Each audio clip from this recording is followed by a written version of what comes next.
Welcome to the Monday stream. I hope everyone is having an awesome Monday. Welcome.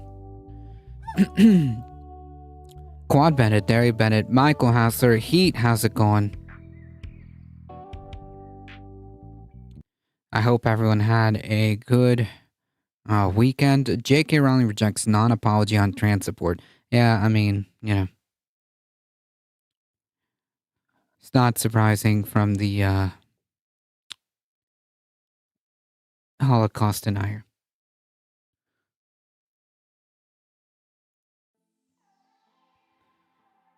Howdy, how are you? I'm hanging in there. I'm tired.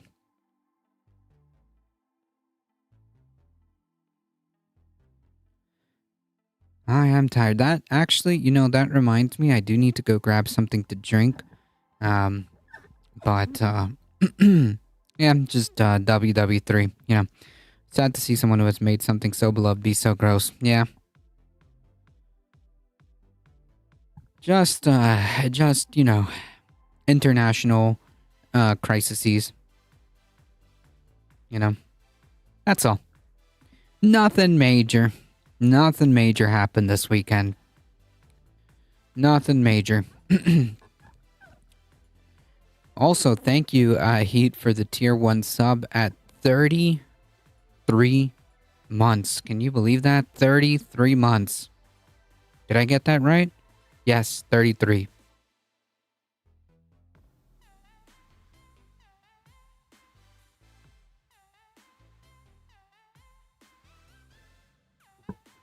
I appreciate the support. Thank you.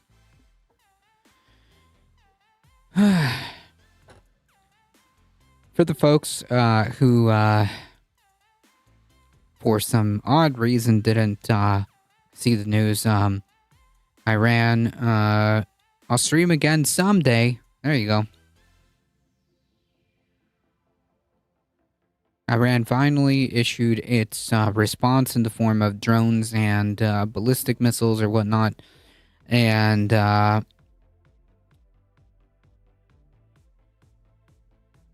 last thing that I heard is that the Israeli government will respond. It's a matter of how. And of course, just so that we're clear, just so that we're clear, this didn't come out of nowhere. This was in response to the bombing of the consulate, the Iranian consulate in Syria that had some very high-ranking personnel. And again, it doesn't matter how you feel, whether or not it was strategic, the right thing. It doesn't matter. The point being is that it's an act of war. Like, do you think for 1 second that if a country bombs a consulate, an international consulate of the United States, that like nothing is going to, we're not going to respond?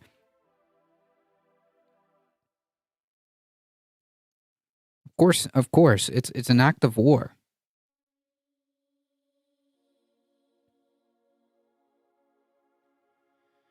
In any case,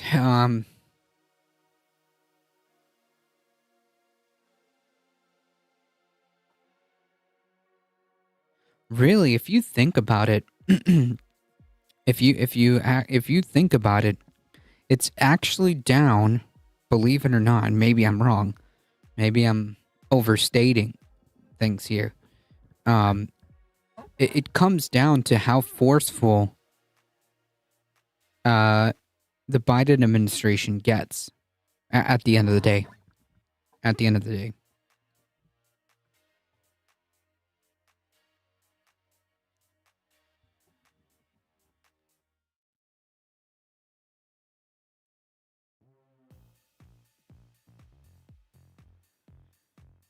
Happy Monday. What's happened to your face? Nothing that I'm aware of. I don't know what reports to believe, man. I mean, we can kind of think about like what's the potential, but in reality, I think that it really comes down to what the Biden administration, uh, how forceful the Biden administration ends up being. In any case, before we get started, folks, if you want to support the channel, little mic foamy there. If you want to support the channel, you can hit the follow button. It really does help us out. If you're on the YouTube, you can like the stream, subscribe on the YouTube channel, join the Discord, folks. I completely failed to make that poll, but I will do it tonight for the next movie night, which is in 2 weeks or 2 Saturdays from now. So not this Saturday the 20th, but the next Saturday, the 27th. Yeah, it says join the... Yeah, Bakita says join the Discord. Exactly. Bakita says join the Discord and you get...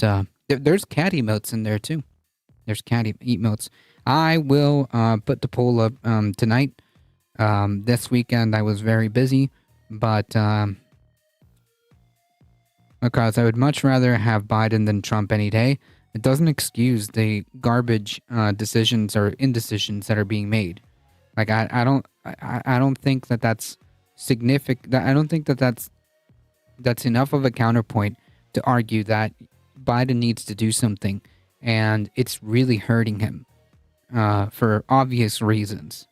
Does that make sense? When it's unnecessary too, like it's unnecessary. Kamikaze, welcome. Ace Frame, welcome. Twitter thinks Clarence Thomas may have had a mini stroke. Well, I have not heard of this. I have not heard of this. But I suppose if something comes up, we'll cover it.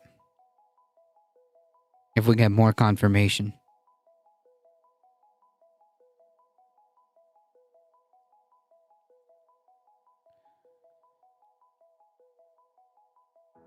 Anyways, join the Discord, folks. Exclamation mark Discord. Maybe Joe Biden will get a chance to put somebody on the Supreme Court. Maybe. I don't know. If that's so, if that's the case, then maybe he should take this very seriously, right? It is endangering his ability to do that. I would imagine that if he's actually planning on winning this re-election, that he'll just do the right thing and get people to vote for him. You know, that's all dependent on his decisions. Does that make sense? He knows. His campaign knows. They're quite aware of what the issue is. Whether or not they want to get reelected is one thing. Or is another thing.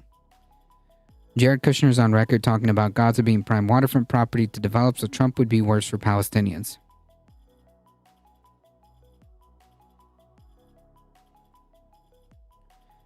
If he does, he should nominate Kamala Harris to pick a VP that would excite Democrats.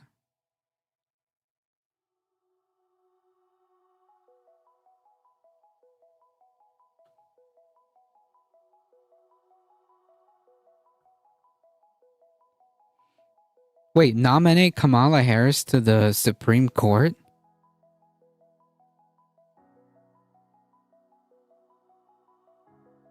We can't be one issue voters. Well, the issue is genocide. So I don't think a lot of I don't think a lot of people are going to be swayed. Does that make sense? She is a lawyer. It would be a position which a VP would take and not be seen as a step down. Wait, but are you saying to nominate Kamala Harris as a Supreme Court justice? Nah, I'm good. I'm good.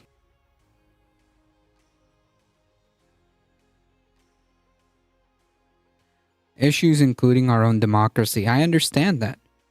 Um, I absolutely understand that. If I would have to pick an anti-genocide VP, good luck.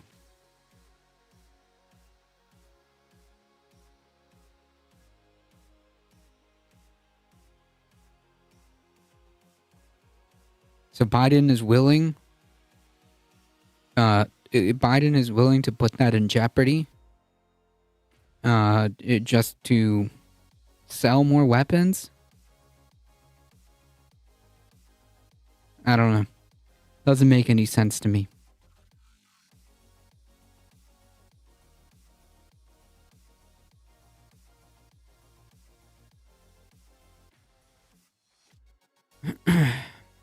Well, no, Kamala's stand here, but if I have to move the Overton window left from Thomas to Harris, then okay.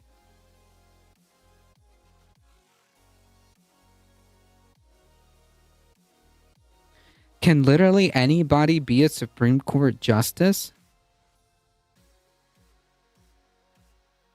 Is a Supreme Court justice can you literally just pick anybody and they just have to get confirmed by the Senate? Or is there like a process? Okay, yes, literally just anybody. Oh, cool. That's nice. Hey, that can't be problematic in any way, shape, or form.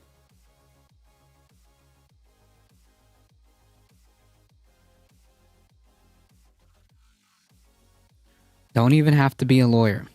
I can see some I can see some problems with that. I can see some problems with that. I'm just saying.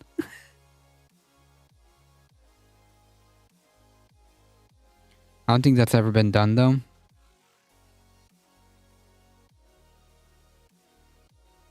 I think they should be at least attorney general level to get on the Supreme Court. They should be picked from a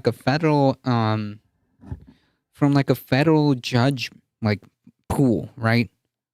I mean normally that's more or less how it's done. Not the Heritage Foundation.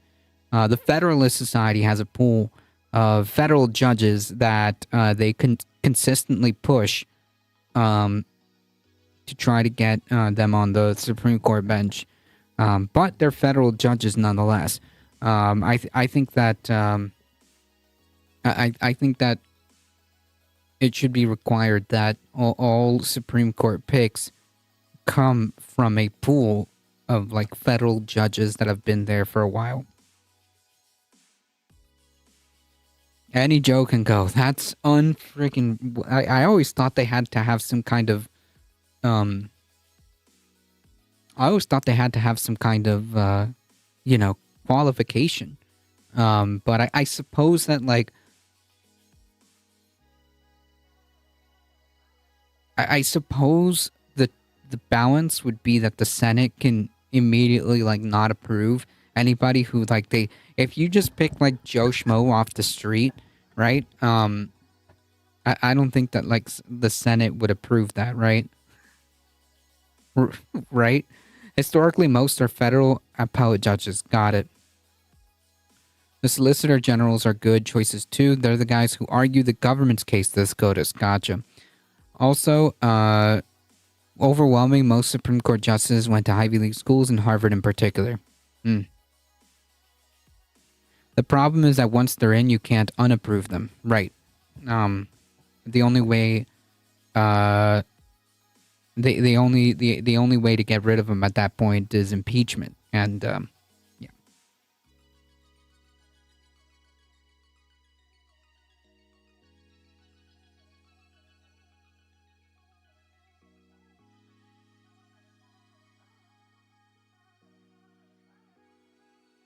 I'm concerned about the bias. They won't pick Joe Schmo. They pick big business attorney Joe. True.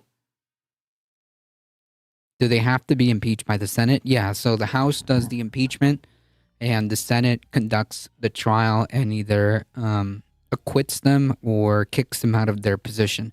I believe there's only been one Supreme Court justice that has ever been successfully impeached and removed, if I recall. I have to look it up.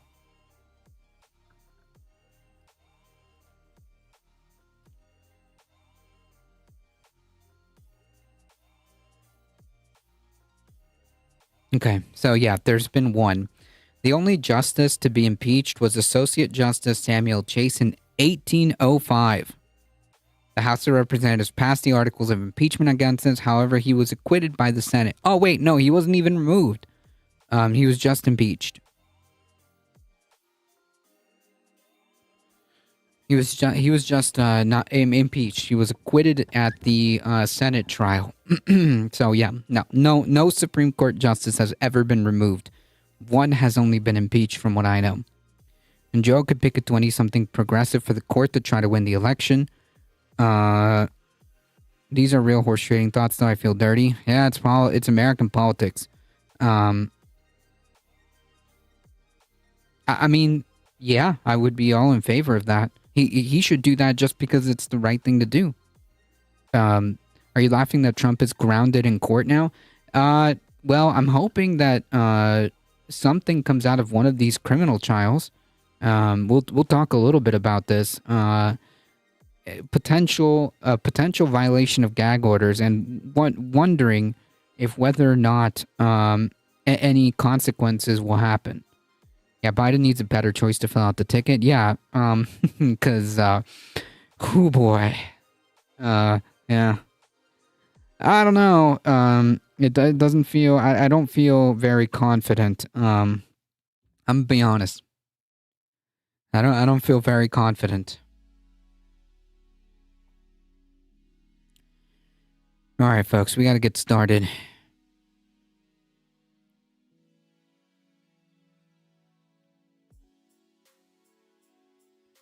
I think Biden has to have a woman as VP. It's going to be Kamala. It's already done, right? I mean, like, I suppose they can change, right? They can still change the VP pick. But as far as I'm aware, they're just going to run the same team. They're not really changing.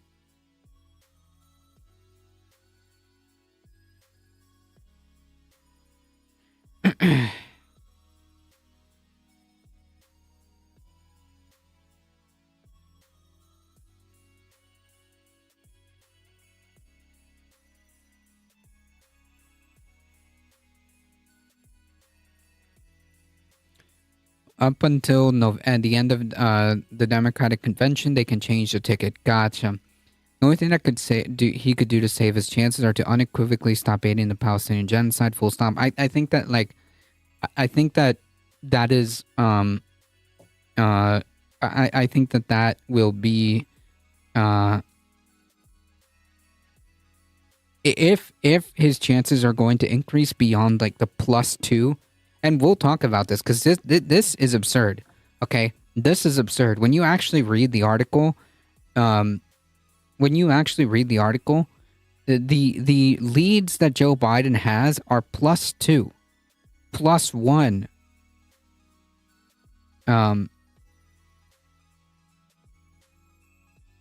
If there's going to be any shot at gaining those voters, who are, ostensibly anti-genocide, then, like, I don't know, man. It just seems like you should just do the right thing, even if the only thing you give a shit about is staying in power. Like, come on, man. It seems like a no-brainer to me.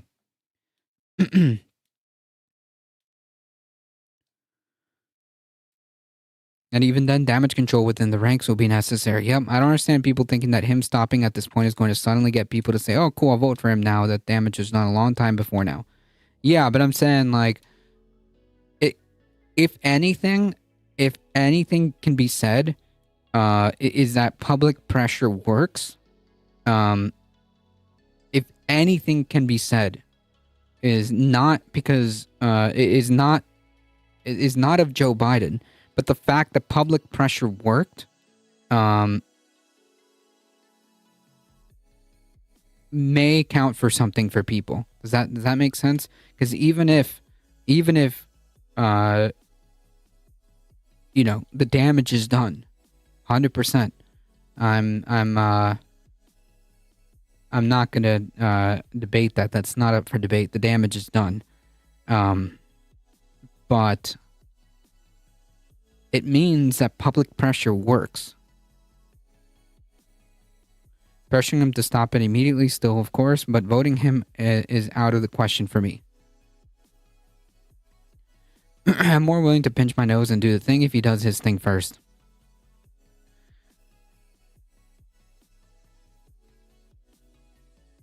I prefer Biden's very flat leader team as opposed to Trump's vertical teams. I don't know how you can say that. I don't see any real damage done by Biden. He seems to have done more good than bad. Well, no, not really. In terms of how to handle the genocide that's currently happening, no, I don't see how he's done very well. And I hope that because if you can't understand this, which seems to be the case for a lot of liberals, if they can't grasp the concept as to why people are angry right now, then I mean, it sounds pretty bleak. The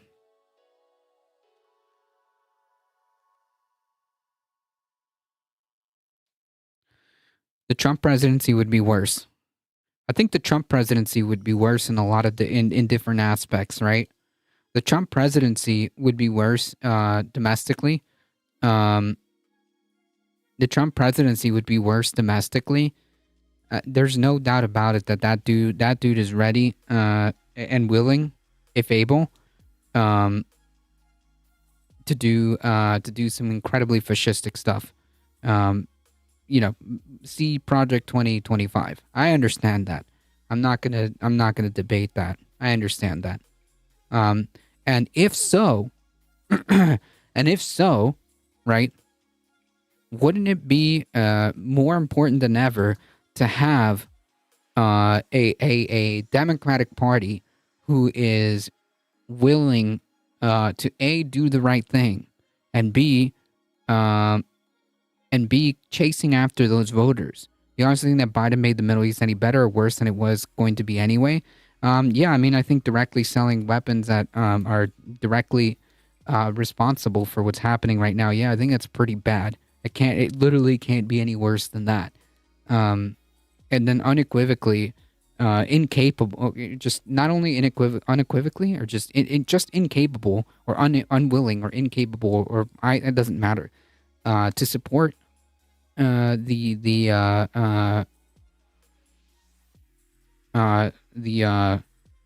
ethnic cleansing that's happening is just not it's just not acceptable. Does that make sense? After Trump moved the Israeli embassy, can you honestly say that he would have not behaved better in this situation? What is more better? Like, what exactly is the good that's happened in terms of the in terms of the ethnic cleansing? What exactly what exactly has been good and positive? Because all I see are tens of thousands of that we know of, right? That we know of. Tens of thousands of civilians that are dead by our facilitation. Are you saying that Trump would stop the weaponry to Israel or help them to not do what they've been doing? I think it would be. I think Trump would unequivocally support Israel, just like Biden has. In fact, he said as much. Trump would support unequivocally the Israeli ethnic cleansing, just like Biden would. There's no meaningful distinction here. At the end of the day, Biden has been responsible directly for what's happened there. This didn't happen under Trump. So what you're saying is that whatever leadership America has, it will be doing the same. Generally.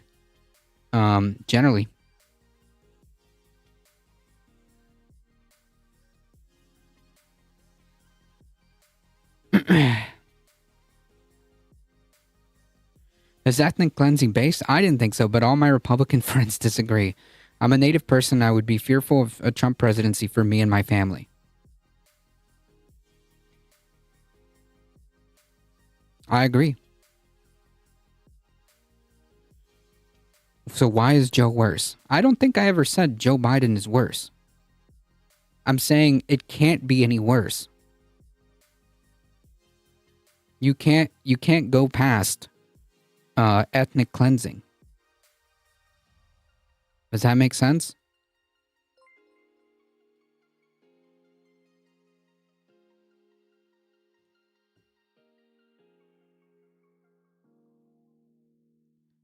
You and I agree it can't be any worse, but Joe Biden is no worse. But you understand that the bar we're setting is at genocide, right? You understand that why people are incredibly upset, right? You understand that why people have had enough, and if their own government is not going to listen to them, then why are people incentivized to participate? Does that make sense? Well, you can go past ethnic cleansing, but hopefully they won't go there. This all started decades ago and it's just playing out now, and just Joe happens to be president. No. No. What happened now happened now. Does that make sense? Joe is the president now. And he's not doing anything. In fact, he's facilitating it. If you can't understand why people are upset and why people feel like their voices aren't being heard, as tens of thousands of people are dead, and mind you, these people, it's their family, it's their friends. That's the issue. You're not going to convince those people. You're not going to convince those people. Trump would have enabled the genocide too. That's a pretty low bar. So you're saying that that's not a good argument. That you're just basically saying that that both of these people would be monsters, and they are. So again, I ask, why would people feel like they're being heard if you're saying the exact same thing would happen under Trump? Does that make sense? Do you understand why people are upset? Because again, if you can't understand this, then yeah, not good.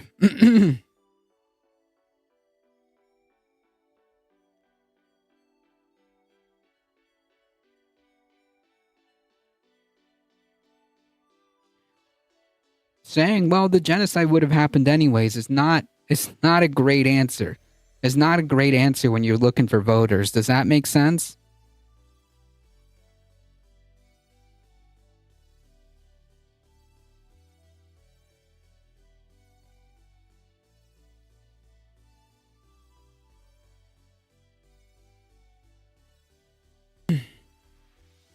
Hey, bipedal meatbag, how's it going? In terms of Israel, Joe Biden's to the right of Reagan, Ford, and both Bushes. Whew.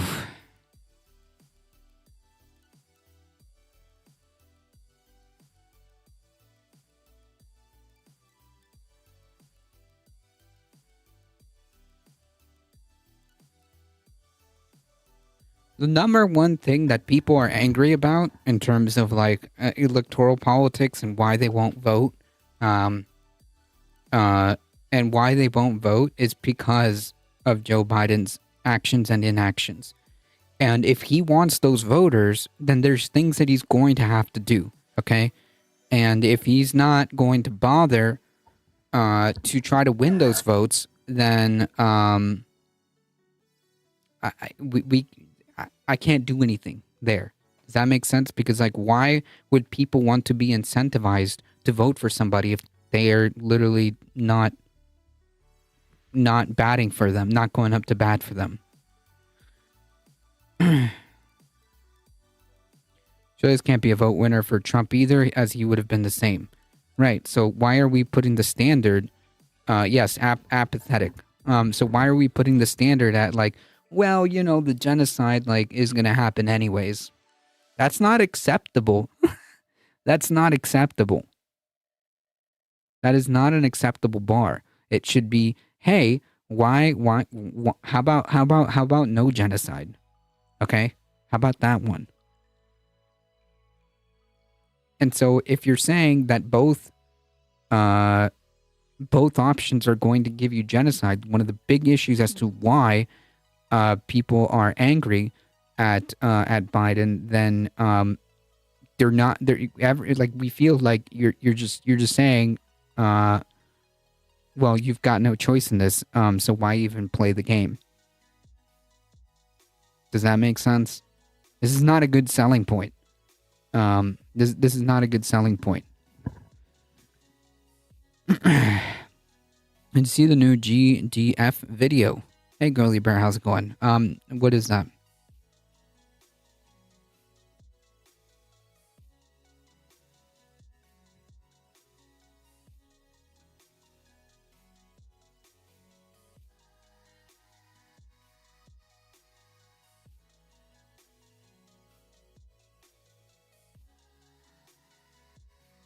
Oh, shoot. Okay. Nope, there we go. I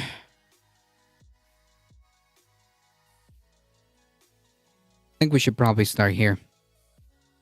Earlier this year, the European Union decisively voted to end corporate greenwashing starting in 2026.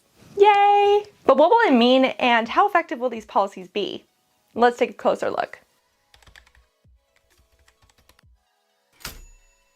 We gained Heading to the EU because we're not doing anything. Oh, you can send that to me. You can send that to me. to couch, so I sits.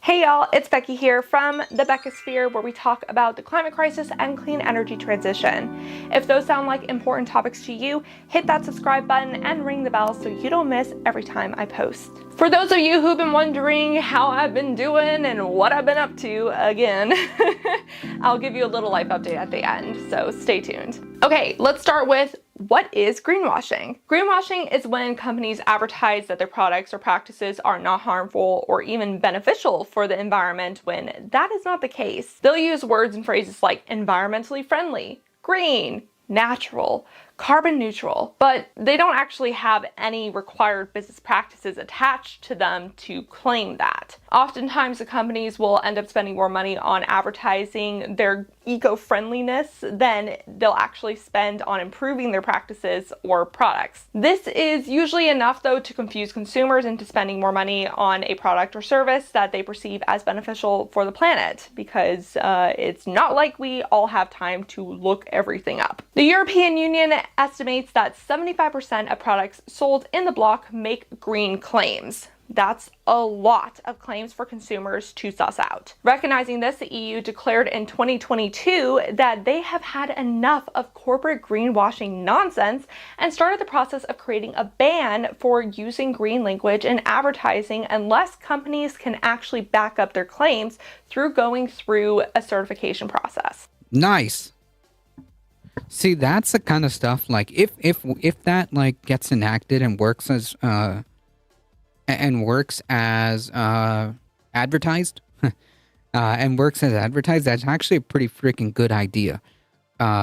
Forcing companies to actually back up the claims of whatever, and this not just for the climate initiative, the climate, impacts that these companies have, but like whatever it is that they're trying to sell, right? Like if they're selling a freaking cereal that supposedly has X benefits, there should be some kind of certification process to make sure that that is what you're getting, right?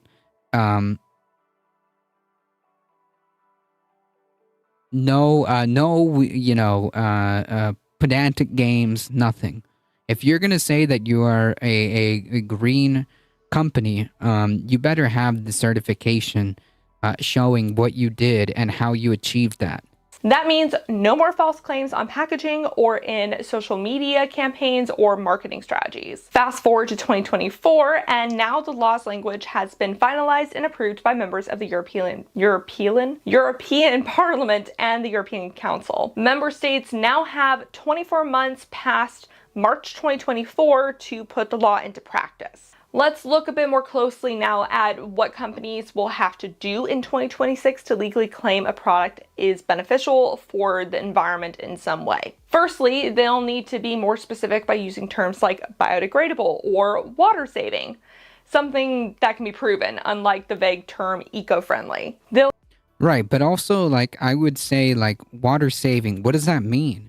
Because, like, you can claim that something is water saving and, like, literally all it does is save you, like, 1 gallon. But I suppose that's better than nothing? Question mark? I don't know.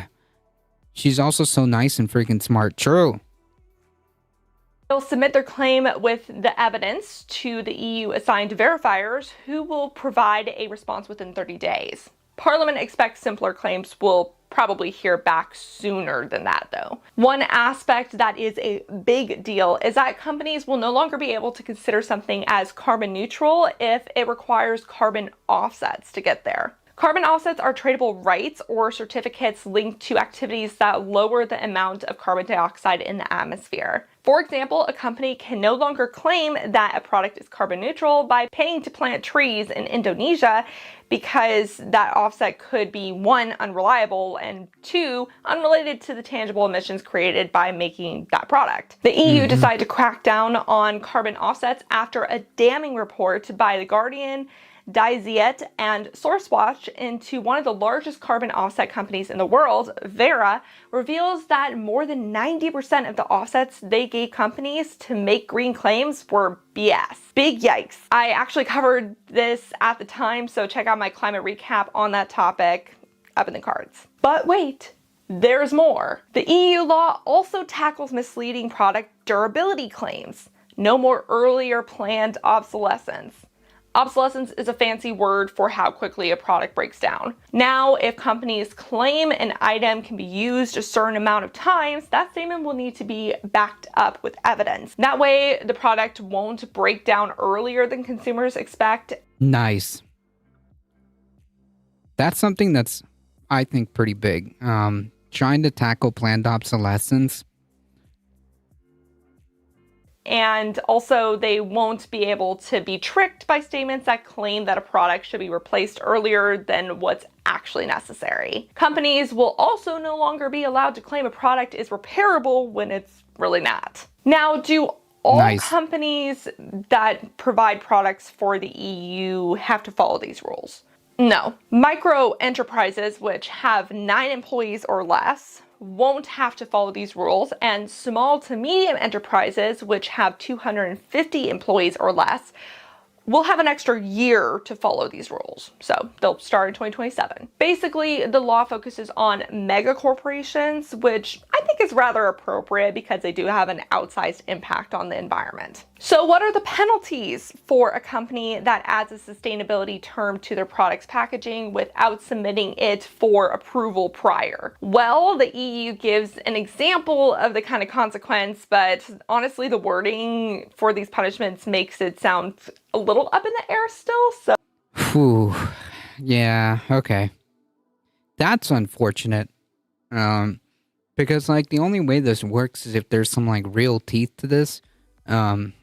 So, yeah, we'll see. So we'll have to keep an eye on it. Quote, companies that break the rules may face penalties. For example, they could be temporarily excluded from public procurement tenders, lose their revenues, or face fines of at least 4% of the annual turnover. Now, I do appreciate that the EU is providing penalties by the percentage rather than a set amount to make the impact a bit more impactful for larger corporations. But what do you think of these penalties? If you happen to be in the legal department for a corporation that sells products or services in the EU, I recommend checking out the Bloomberg Law article linked below that breaks down how to adjust your thinking to fit this new law. A key thing to remember with this EU move is that it impacts any company that does business in the EU, which means US companies, for example, will have to adjust their practices too.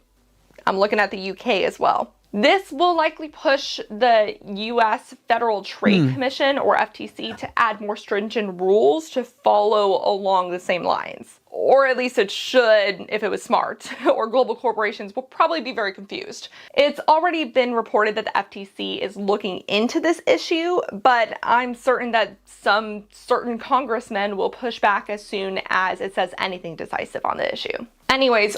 Certain Congress people, yeah. I can take a wild swing at who the certain Congress people are here. What do you think of the EU's anti-greenwashing law? Does it go far enough? What other information would you like to know about it? Let me know all your thoughts in the comment section below. Now for a fun fact about Rue before I go into some personal stuff. So yeah, I think that the only thing that I want to like really know or flesh out is like, what exactly is the enforcement going to be? How steep or how forceful these penalties are going to be to make sure that these companies do what they're supposed to be doing. About me. It's time for a fun fact about Rue. Rue turned 5 on the 9th. Little boy celebrated by going out in the backyard, which is one of his favorite things to do. That is until he started eating the grass, in which Mom said, "Time's up." And that was a fun fact about Rue. So a lot has happened. That's adorable. Corporate freedom to pollute, exactly. This is my last video, hence why it's been over a month since the last upload. The biggest thing was that my grandma decided to break her hip at 2 in the morning and that I am back to looking for work. So I'm not going to go too in depth about these things, but if you want more updates, I do share a little more detail on my Patreon, which you can join for as little as $3 a month. I'm also pretty blunt on my Twitch stream, TBH, so check that out. The short version is that I've lived with my grandparents for over a year now, and that way I can provide some extra support to them because they are both in their mid-90s. They're doing great for their mid-90s though. I appreciate the genes. But my grandma decided to break her hip decided as if it's a choice, but she broke her hip at 2 in the morning. And so I've been helping with the support as she's been going through the hospital and the rehab facility. And now she's back at home with grandpa, which is awesome. So she's doing way better. We do also have some live-in care, which is why there's a couch here, because this is actually a couch bed. So my recording location will probably move again soon. But yeah, so that's the update on that. And then I am back to looking for work. I'm not going to go into detail as to why, but I'll be looking for the same kind of thing, which is in an environmentally related field and focusing on communications work because that's my experience. But I do also have an interest of going back into getting my master's for like sustainability management, so I can help cities become more sustainable. So I'm kind of in good spirits right now. I'm just seeing where I land is basically the thing. So yeah, so that's where I've been, but I am back to being in the right mindset to making content again, thankfully. Anywho, I hope that everybody is having a great start to their spring season. I know it's been very weird weather recently, and also congrats. February and March are the hottest in human history, so that's cool. Until next time, remember to talk about the climate crisis every single day and to support your local news and environmental organizations. Thank you to the people on Patreon who— True. Very good. Very cool. Yeah, I was just busy shucking corn on the cob. Nice. I think this goes well. Did you say I'll feel better smoking Philip Morris? Yes, you'll feel. What if I told you these ridiculous ads? Did you say I'll feel better smoking Philip Morris? Yes, you'll feel better. Are not all that different from these ads. Now, every box of Kellogg's Rice Krispies cereal has antioxidants and nutrients that help support your child's immune system. For decades, massive food conglomerates like Kraft and Kellogg's have made over $1 trillion through the manipulation of food science and food scientists, and ultimately, us. And their goal is much like Big Tobacco's, to do and say whatever they can to get people to buy their product over and over. Damn. So, it's almost like, maybe it was a mistake to, commodify something so important like food. I saw this. Yes, this was, Firefly's post, I want to say. And over again until their product is no longer a want, but a need. To whose advantage is it to keep the public confused about what to eat? Well, obviously, it's the food industry's advantage. Ultra-processed foods make up over half of the American diet, and do so with little scrutiny from health experts or government officials. And the food industry is terrified. Even if Americans skip one ultra-processed snack or meal a day, sales would plummet by 7%. Every 5 years, the Dietary Guidelines Advisory Committee meets to review the relevant research and give the American public advice about the latest nutrition science, a process food conglomerates are attempting to sabotage as we speak. I mean, in every possible way in which they can use their money and political power. Yeah, so like make no mistake that like none of this is about feeding people. It's about profit. Ultra processed foods are the devil, so tempting. Yeah, I mean they're literally addictive. Power to encourage people to think their products are good and are willing to help them sell their products, they're going to do that. The evidence is grim. Ultra-processed foods are being linked in study after study to things like heart disease, diabetes, and cancer. Researchers are beginning to understand that many of them are functionally addictive. So who will win in this battle between big food and science? We set out to investigate, and in the process learned The fact that like that even had to be said, the fact that that line had to be said, like, yeah, who's gonna win the battle? Food? The big like food industry or like actual science? Who knows? Because it doesn't matter as long as you have, you know, the right amount of Congress people in your pocket or whatever. It should be a crime to what they've done to us. Yes, I was talking about this with Mrs. Truth, and it's like the same concept with not just like big tobacco, but like the more recent one with Roundup, how they literally sell a weed killer that literally leads to cancer. Yeah, sugar is a drug. Yep, and it's not needed, by the way.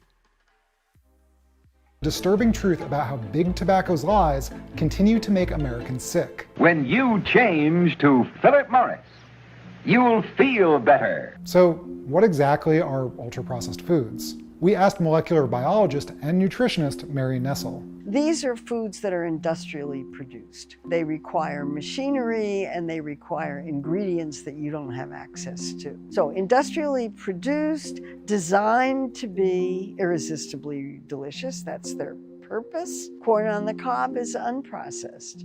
Canned corn, frozen corn are processed. Doritos are ultra-processed. It's not just junk food, to be clear. Many breakfast cereals, granola, and protein bars, diet foods, frozen dinners, sauces, and yogurt fit the ultra-processed label and are implicated in causing disease. A few years ago, I was writing about salt, and I went to the biggest companies and said, look, you know, salt has become like this public enemy #1 because of its links to heart disease, and why aren't you like cutting back on your use of salt? And Kellogg's, you know, said to me, hey, come on in, we'll show you. That's Michael Moss, journalist and author of Hooked, a book about how food giants exploit our addictions. And we put some saltless cornflakes in the bowl. I didn't even know cornflakes had salt, but they do. But these saltless cornflakes went in our bowl, we put some milk on it, took a bite. And before I could say anything, the chief spokeswoman for Kellogg's was sitting there with me, and she gets this look of horror on her face, and she swallows and she blurts out, metal, I taste metal, M-E-T-A-L. And I was kind of thinking the same thing, which was one of my fillings had come out and was sloshing around. And the chief technical officer said, can you freaking imagine? This is what's supposed to be like breakfast. This is what they call food. And the seeds which require Roundup to grow, ensuring a section of the population gets cancer. Yeah. Or two, and he's kind of in charge of all things scientific. He laughs and he goes, you know, not all people will taste that, but one of the beautiful things about salt for us is that it will mask, cover up some of the off notes, bad tastes that are inherent to kind of the manufacturing process. Like, what? I saw his bound to grocery shop better and immediately availed again. Well, unfortunately, it's not freaking easy. It's not freaking easy, and sometimes it's not even feasible. And so the reason you see so much salt, sugar, fat, and others that are problematic. And like they know this. They're like, what are you gonna do? Not eat? Make your own cereal from scratch? These products is that the companies are using those ingredients as part of the industrial process for the manufacturing, for the shelf life, things you don't need to worry about as a home cook. While our food environment is saturated with the salty and sugary goodness of ultra-processed food, something else is happening. We are constantly bombarded with nutritional advice about how to stay healthy, what foods can ward off cancer or diabetes, and which ones are slowly killing us. And these two realities are actually deeply related. Let's go back to 2015, when Kraft successfully marketed their singles, which cannot legally be called cheese, as a health food. Kraft American Singles have double the calcium of many other American slices, plus vitamin D to help grow strong bones. In 2015, Whew. Yeah, the Europeans don't. They call this something else. Considering that 70% of the grocery store is ultra processed, the cheap is 70%. Yep, there are TikToks that show how to make Rice Krispies. That actually sounds pretty freaking good. If there's a way to make Rice Krispies without, I'm pretty sure you know there's ways of making it without sugar, but still with like a sweetener that's not sugar. Man, that actually sounds pretty good because I stopped eating those things a long time ago. Kraft teamed up with the Academy of Nutrition and Dietetics. It's a professional group of nutritionists and dietitians in a campaign called Kids Eat Right. But what if a company wants the positive PR of going healthy, but doesn't want the hassle of actually improving their product? Well, there's a solution for them too. We do want to move now to a new Kids Eat Right label that will soon be appearing on Kraft singles. One of the things that food companies do is they partner with health organizations, the American Heart Association, the American Diabetes Association. They partner with, they buy these people to say that good things about it. Good things about their product. The Academy of Nutrition and Dietetics. And the idea is if you can donate to those organizations and support those organizations, then the organizations will thank you on their products. And they will say, you know, a partner of or whatever, and this makes it look like it's an endorsement of the products. As researchers begin to understand the real effects of ultra-processed food on our health, food companies continue to exhaust every option to make sure the science of their foods doesn't hurt their I don't even eat rice anymore. Bulgur and steel-cut oats are great substitutes. Steel-cut oats, steel-cut oats are pretty freaking good. That basically has taken the place of that has basically taken the place of cereal for me. Steel-cut oats with some salt and some butter, and you're in business. bottom line. Sound familiar? Tobacco companies had a big problem. You know, more than 50, 70 years ago, there was research coming out that linked cigarette smoking to lung cancer. So the first thing they did was to cast doubt on the research. Not enough people in the trial, wasn't adequately controlled, could have been due to other problems. When it comes to ultra-processed food, the industry is stacking panels and writing op-eds doing just that. Ultra-processed foods are too broad a category, they say. People might accidentally forego a healthy food that fits the bill. Nah. Listen, there's good scientific questions. Nah, come on. I mean, in savory. Whoa! I like the plain, the plain stuff. You give me some plain just oats with some butter and salt, and I'm off to the races. Around the ultra-processed label, fringe cases and exceptions to the rule, for instance. But food companies aren't trying to further the science, they're trying to torpedo it. So, number one, cast doubt on the research. Number two, cast doubt on the researchers. Then you buy your own researchers. You recruit researchers to do their own studies, and you give them a lot of money to do that. And here lies the tactic behind not just the fight over ultra-processed food, but all of the confusing nutritional advice we get exposed to through the media. Is the problem with childhood nutrition that they don't receive enough vitamin D or calcium? Kraft sure thinks so. Is exercise more important than diet for weight loss? I sure don't know, but Coca-Cola funded a bunch of studies that say so, just in case you thought about cutting back on soda. Yeah. Food companies and their trade associations literally... Just in case you started to look at the actual things that you put in your body. Coca-Cola doesn't want you to take a look at that because you may want to stop drinking their products, and they can't have that. flood the academic space with money. Ever heard that people who eat breakfast are healthier than those that don't? Those were studies sponsored by Kellogg's and other breakfast food manufacturers. It's the food industry's advantage to keep the public confused.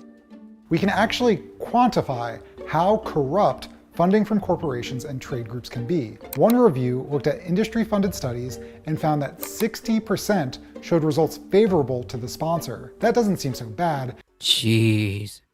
I wish it were easier to eat healthy. Bad habits plus accessibility don't help 100% because it's by design, right?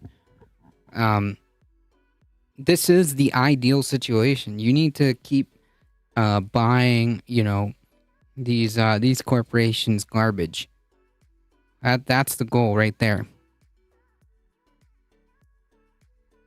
Doesn't matter if it's healthy or not. That's not what they're interested in. Except that only 3% came to an unfavorable conclusion. The Dietary Guidelines Advisory Committee should, in theory, cut through all of that noise and give the American public good, scientific information so that they can make their own decisions. But 9 of the 20 members of the committee had some conflict of interest with food, pharmaceutical, or weight loss companies. The food industry doesn't want any suggestion in dietary guidelines of eating less of their products. It's really simple. Remember those oddly similar ads we played a few minutes ago? It turns out that some of the biggest food companies were owned by tobacco companies until the mid-2000s. Oh, no freaking way. Whew. It is easier to eat healthier now, just wallet shredding expensive. Yeah, but it's also like how much time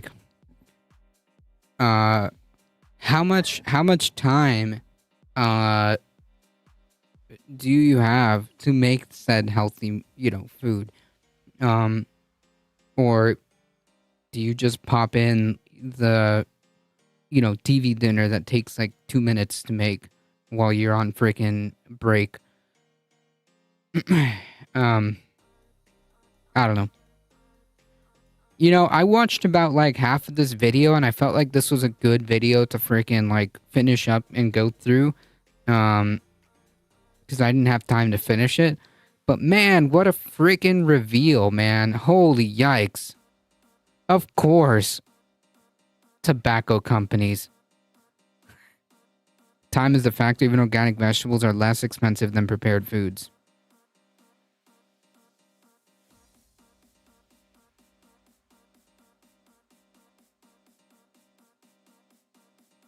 Welcome, OMG Sticks, and I'm just me. Members of the committee had some conflict of interest with food, pharmaceutical, or weight loss companies. The food industry doesn't want any suggestion in dietary guidelines of eating less of their products. It's really simple. Remember those oddly similar ads we played a few minutes ago? It turns out that some of the biggest food companies were owned by tobacco companies until the mid-2000s. Philip Morris owned Kraft and General Foods.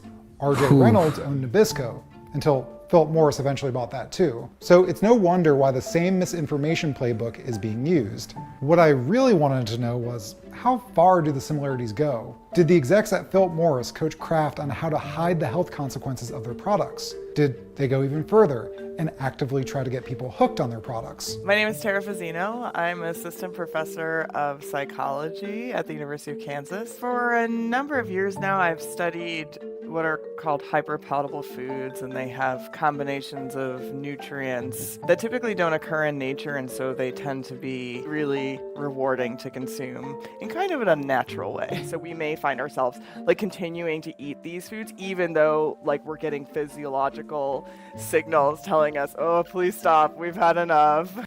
Oh man, hey, kind of like how the tobacco companies operate. If you go out to eat, you're spending about that. Yep. Prepackaged chef-made meals. There are several companies here that do that. I would have loved to subscribe to them, but it's like 12 to 15 a meal. Yeah, there are some that do that. Factor, I think, is like I don't know if it's a uniquely American company, but Factor does this. We use a company called HelloFresh, or we use them for a long time. And when discounts come, we use them because they periodically send us discounts to get like free boxes or whatever. But you have to prepare the meals yourself. But I think like HelloFresh is definitely like if you need something like delivered to you, HelloFresh is definitely better than eating like these ultra processed foods. You just have to cook it yourself. Which is someone, oh my God, Styx pointed out. It's not easy if you don't have the time. So peanut butter, which is almost all fat, is not hyperpalatable. But if you add the right amount of salt or sugar, it is. Like if this jar had a bunch of added sodium, or we had a Reese's peanut butter cup. We conducted some analyses and found that the foods that were produced by tobacco-owned food companies were 29% more likely to be classified as being hyperpalatable foods relative to the same types of foods that were sold during the same period of time by companies that were not tobacco-owned. Michael Moss described to me the moment during his research when his perspective on the addictive nature of these foods flipped. It took place during a meeting with a former Philip Morris lawyer. Steve Parrish, the general counsel, we were sitting and chatting, and he said to me, you know, Michael, I'm one of those lucky people who could smoke one cigarette a day, put the pack away and not have any compulsion to pull it out again until the next business meeting or the next day, whatever. But I couldn't go near a bag of our Oreo cookies for fear of losing control and eating half the bag in one setting. And it was like so revealing to me because it reinforced Jesus to me Christ. that they know. I mean, the heads of these companies don't eat their own products. While the tobacco industry... Yeah, I mean, that pretty much tells you all you need to know, right? Right there. Although it is true. Oreos are like one of the rare like sugary stuff that because I don't really like sweet food. I don't like candy. I don't like cookies that much. There are like very, very, very limited amount of sweet foods that I actually like. But Oreos is one of them, and definitely I feel that. So yeah, I'm just kind of let's just not touch that, you know. It is very telling. Have they already discussed the difference in the US and your version of the same food? Many extra chemicals.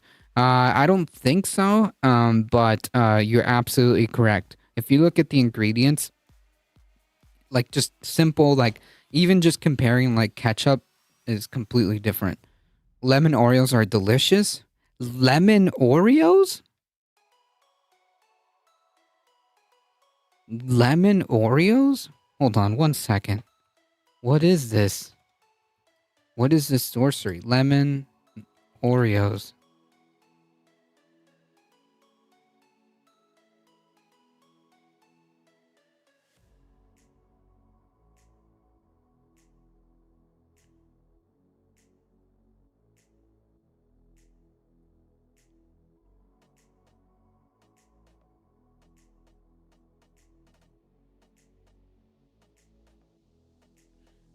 I'm not sold. I'm not sold. They are very good. I love lemon. I bought some mini lemon biscotti.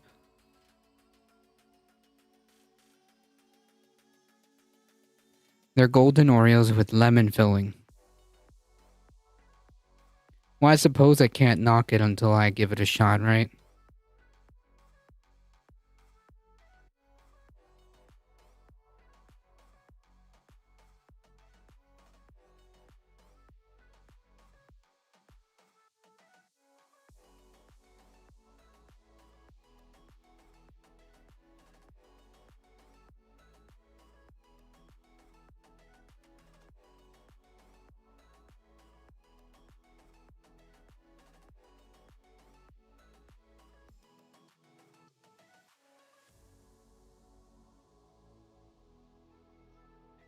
Industry got out of the food business for the most part in the 2000s, other companies took a lesson from their success in selling these addictive foods. They accounted for roughly 50% of the food supply in '88, and by 2018 they were, almost 69% of the food supply. So we had like a 14 percentage point increase, which was pretty dramatic. The non-tobacco-owned food companies observed the successes of the tobacco-based food companies in the market and reformulated to keep up. As someone who studies addiction. Yeah, because of capitalism. Capitalism got a capitalism. Welcome to Simulacra. I think a lot of the rhetoric is, well, if you open a sleeve of Oreos and eat the whole thing, it's on you. It's your lack of self-control. I mean, what is your sort of take on that? I think that narrative serves the food companies and not us as people. 100%. And they maximize, they can maximize company profits. These are the current stakes for the Dietary Guidelines Advisory Committee. What will the federal government come out and tell the American public about the health effects of ultra-processed foods? The Food and Beverage Issue Alliance, a mega trade group of other trade groups like the Sugar Association and the American Beverage Association, have already given this statement. FBIA members cautioned the committee from making strong recommendations. Another trade organization has urged the committee to discontinue using the term ultra-processed until there is consensus on an evidence-based definition. I'm not going to tell you what to eat or even how to eat, but I think it's a reasonable... Yeah, I mean, come on. It's just super pedantic that they're like, well, what is ultra-processed? You know what it is. These companies know what it is. Expectation for anyone to have access to good scientific information, to have dietary guidelines that reflect evidence rather than industry funding. True. Anyways, down with ultra-processed foods. Yes. Ultimately, this is a first step in a long process. One of the first studies linking tobacco to cancer was done in 1950. It wasn't until 1998 that the tobacco companies conceded and struck a deal to pay states for the medical damage they'd done and stop their aggressive and deceptive marketing practices. If we don't start now, we won't get another chance to set the record straight until 2020. Yeah, and also, that's not okay. The fact that, tobacco companies and these corporations allowed to do, decades of damage, literally just so that they can make a buck, is not an acceptable, it's just not an acceptable scenario. Why are they allowed to do this? This is rhetorical, but that's the point still stands. 29. Thanks for watching, and don't forget to like... The food pyramid says hi.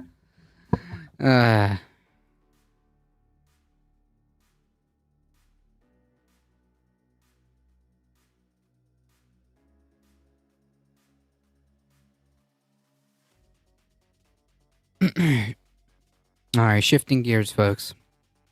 Speaking of kids and how much Republicans love kids, you'll recall that during the in the passage of the American Rescue Act, there was a child tax credit which paid parents of children. I can't remember exactly when the amount started to diminish, but it was up there. You could have, I think, a combined income of $140,000. I remember the food pyramid I grew up with. You should eat carbs, and more carbs. And still get $300 per child per month And it was a payment as opposed to a, year-end tax credit to help alleviate some people in poverty. The tax credit at the end is a payment, but this was one that was actually distributed on a monthly basis as opposed to just coming in when you file your taxes. And it was incredibly helpful to people. In fact, it pulled about 35 to 40% of children out of poverty. We just did that. We did it. And then overnight, it ran out. We didn't, we as a society didn't seem to care that much about the fact that we had solved 30 to 40% of child poverty. There was every reason to believe that a couple $100 more would have gotten rid of child poverty. We had figured it out. It wasn't a mystery. And then as a society, we decided, Well, Joe Manchin in particular. Joe Manchin, but, go back and look at the news. Go back and look at what, people were complaining about. Nobody was even talking about that. It apparently was just not that important of an issue for our society. You didn't, it's not Jimmy Kimmel's responsibility to be talking about that, but it also would have been like, somebody should have said something to somebody. Do these these corporate media corporations, are they staffed by people who care or actually think that maybe those people don't deserve it? I don't know that they paid that much attention. I don't know. Yeah, there was a couple of places you would see it, but in the main, I'd say they don't care or are hostile if they do. It's hard to imagine that they cared that much, or people would have been talking about it for a long time. And, when we talk about the idea of a political economy, that's what we're talking about. These are simply decisions that our society has made. It's not one person going I want to do this. I want to have this, a turkey sandwich today as opposed to, tuna fish. But this is the way our society makes decisions. And our society made this decision without really anybody seeming to care. The Democrats in the House have attempted to revive the child tax credit in a much less robust form. They basically tempted the Republicans with tax cuts for corporations. Yeah. That's what it took. It passed in the House. It was a $78 billion tax cut package. Approximately 36, I think about 36, 30, maybe it was 39 billion for the child tax credit and 39 billion for corporate tax breaks. It passed in January, 357 to 70. It head to the Senate, and apparently, Mike Crapo of Idaho, most apt name in Congress. Yes, sits on the Senate Finance Committee. Nice hoodie, by the way. Thank you. Got the TMR representation there. Has real issues with pulling some more children out of poverty, and he stands against it. Despite the fact that it would provide these corporate tax breaks essentially on... nothing gets in the way of making sure more kids starve, making sure that child poverty continues. Nothing gets in the way of that, huh? Not even corporate goodies. On depreciation, essentially, and on R&D and interest and investment in equipment and depreciation issues. This bill, aside from providing a bonus for these corporations, of the 9 million children now back in poverty, we had millions less when we had the child tax credit, the robust version. It would lift about 500,000 of those over the poverty line, and it would make about 3 million children less poor living in... We can't have that. Come on. That's right. Those kids need to get some bootstraps. Look, if you can't crush them as children, they might not pop up. They might not put up with your BS as adults. True. Less poverty, essentially. Ultimately, it will... Less poverty? What? That number would go up to 5 million in full effect in 2025, and lift about 600,000 children out of poverty. Is there a sense of how they're attempting to means test it to pare it down that much?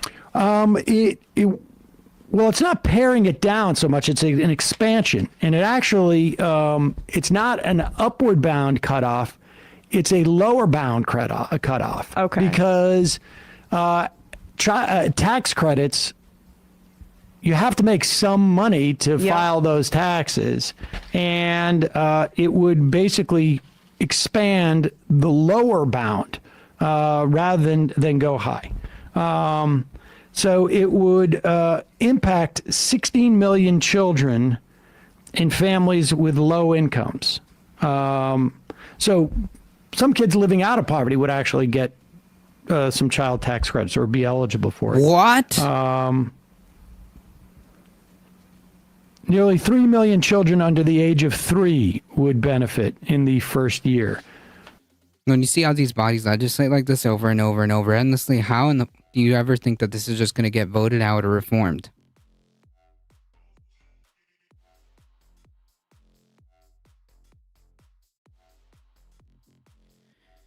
I suppose that as long as there are avenues,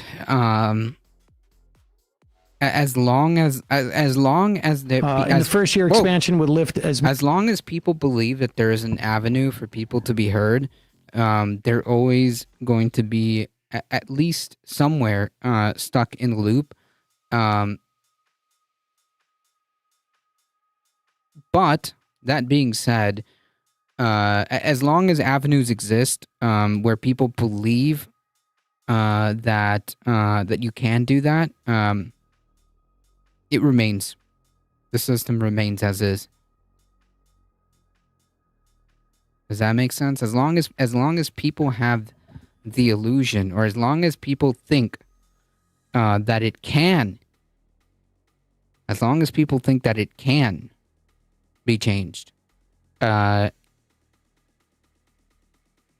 then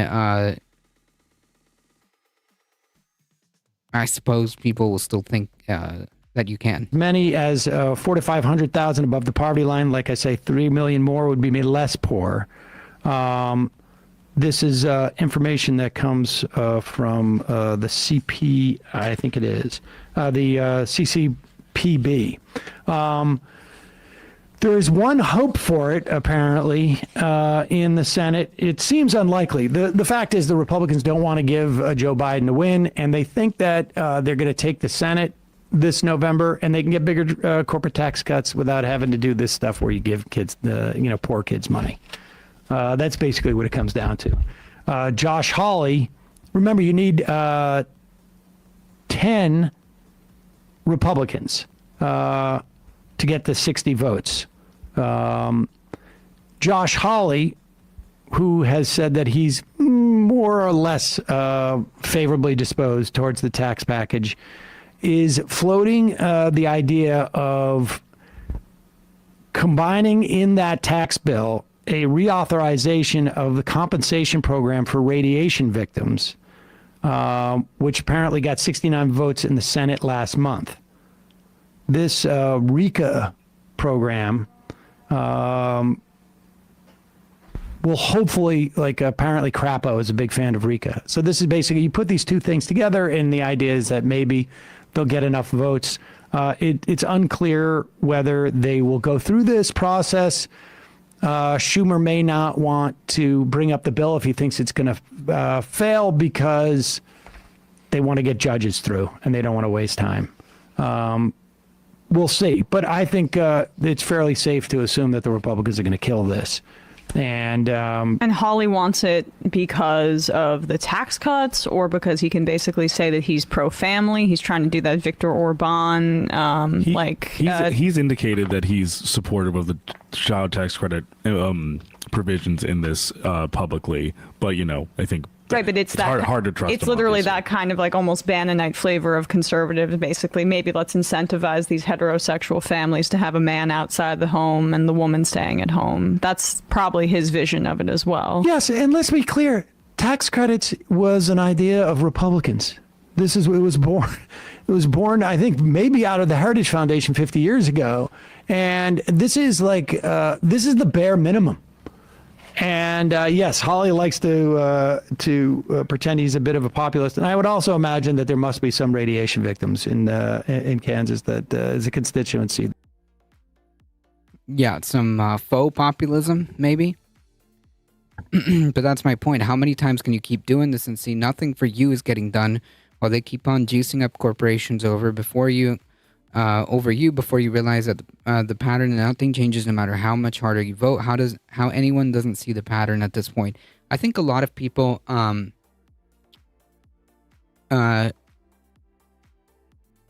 think a lot of people kind of understand somewhere.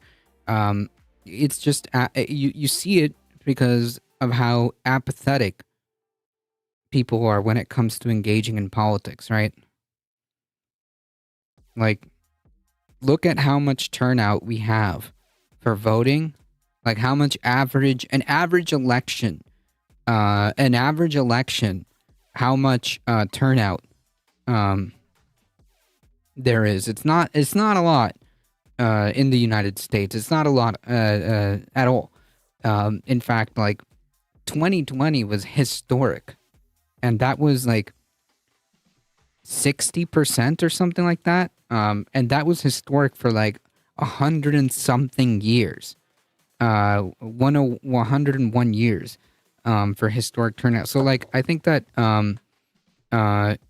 you can kind of gauge, it by seeing, just how little, people feel like they want to engage with the system for that very reason. For that very reason, because like, why am I going to get out to vote every 4 years, when like people can't, these people that are supposedly elected to supposedly represent us don't do jack. Yeah, I get it's learned helplessness, and yeah, it's as well with apathy, right? It's a cycle, and it's just exactly as it needs to be. The difference in political discussion within the informed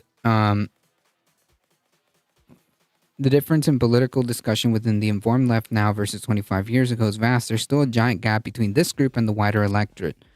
I'm just tired of the talking and the Groundhog Day of this. I'm angry why people just take it and accept it. I mean, most people don't have a choice. Most people don't have a choice. Most people are just wondering where the next most people are just wondering where the next meal is going to come from.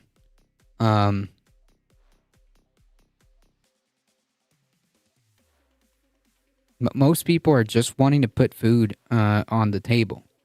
And unfortunately, organizing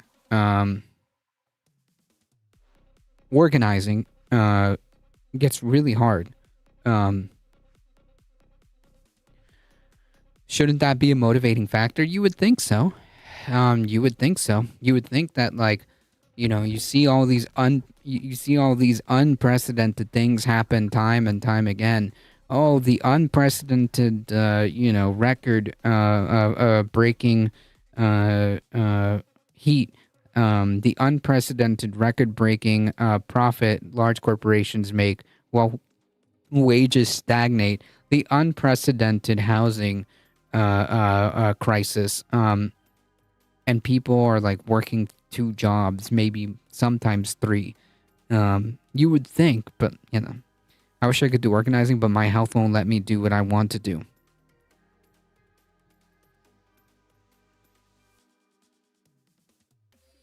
And like that, there's so many people. Right, most people are just trying to survive. I think you do see an increasing in understanding in the Democratic Party, and the labor movement is still growing. Well, I will say that the labor movement, at least within the last like couple years, has gained some ground. So, silver lining. That he's trying to court. But just worth getting an update on that, being aware of there's one party that wants to alleviate child poverty somewhat, and then there's another party that absolutely does not want to alleviate child poverty. Even if they get corporate tax cuts. Yes, more leverage for capitalists. That's exactly what they try to engender. And that's always going to be the name of the game so long as you live in a capitalist system.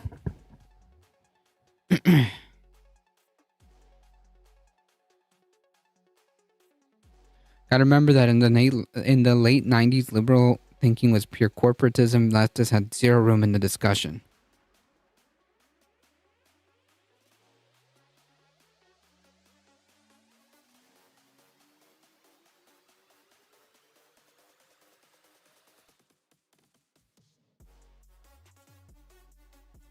I look at the January 6th chuds and look what they did. No matter how misdirected most of them were by Trump,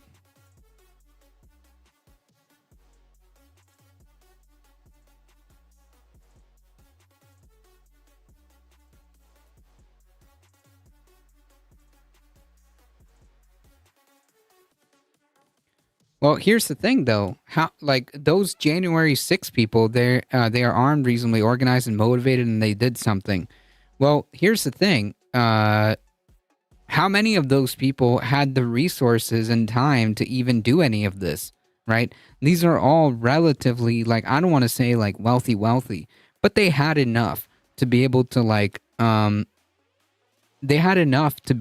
get tickets organized and have time and do all this and get there all of this nonsense. They don't have the same constraints. They don't have the same constraints.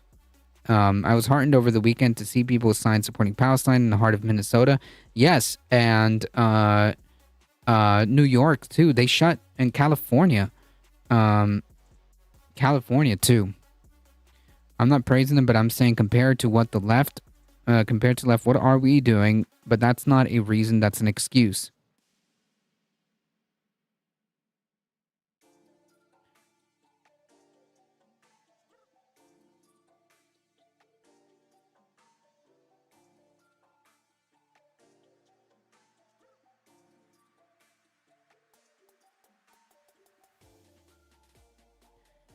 I don't think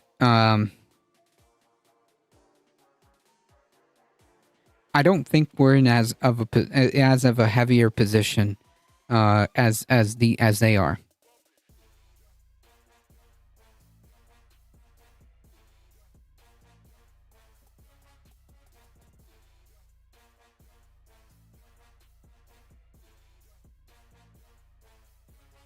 Unfortunately,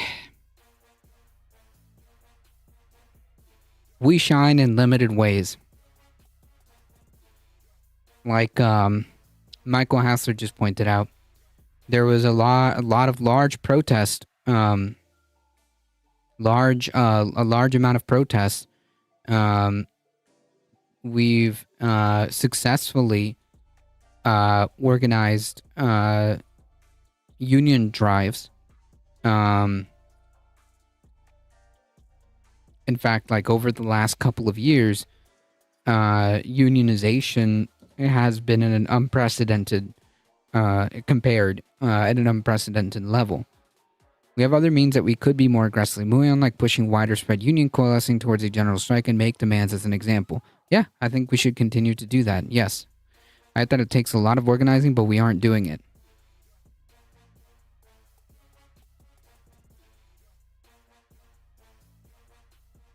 Just the UAW talking about it for some future date. You won't get a general strike without a much stronger union base, right? Which we need. I suppose what they're saying is that we need to work to obtain said union base.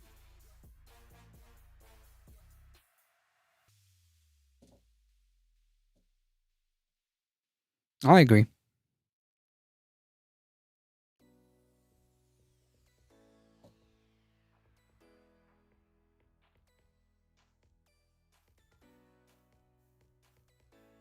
I will not disagree that we need more union organizations.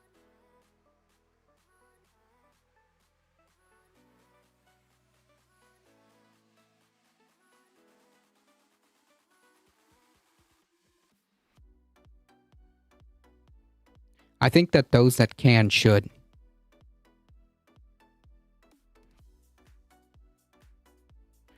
The broader left is largely just online and YouTube essayists.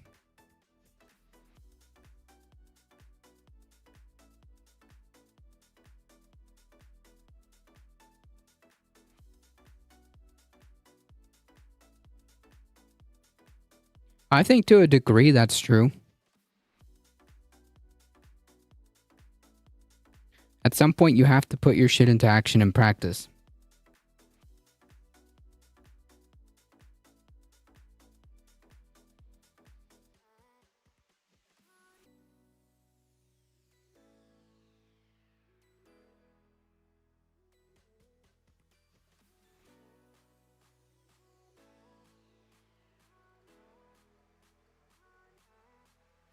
I don't disagree.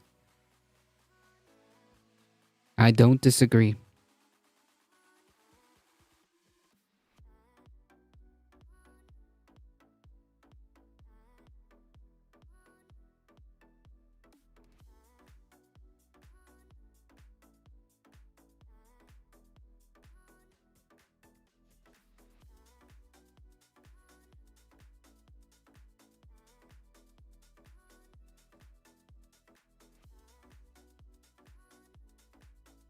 Man, that would have been quite the troll. You know, I'm so glad that Twitch has like the ability to filter things before they even hit the chat. I also think most of us are too goddamn scared because we know what the US state will do and respond. Yeah, I don't disagree with that either. I think that's probably by design. Which kind of prompted me to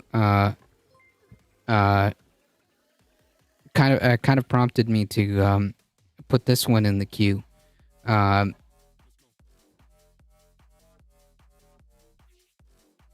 Tina, rating with a party of 20. Welcome, everybody. Welcome, everybody. Folks, if you haven't had the chance, please consider checking out Tina_2. Thank you. Welcome. My name is A Difficult Truth. I do the news. I do the politics. We are here Monday through Thursday, 5 p.m. Eastern Time. If you enjoy your stay, hit the follow button. It really does help us out. Thank you, Sean. Sean O. the Pop. Welcome. Eric, welcome. Thank you so much, Tina. I appreciate it.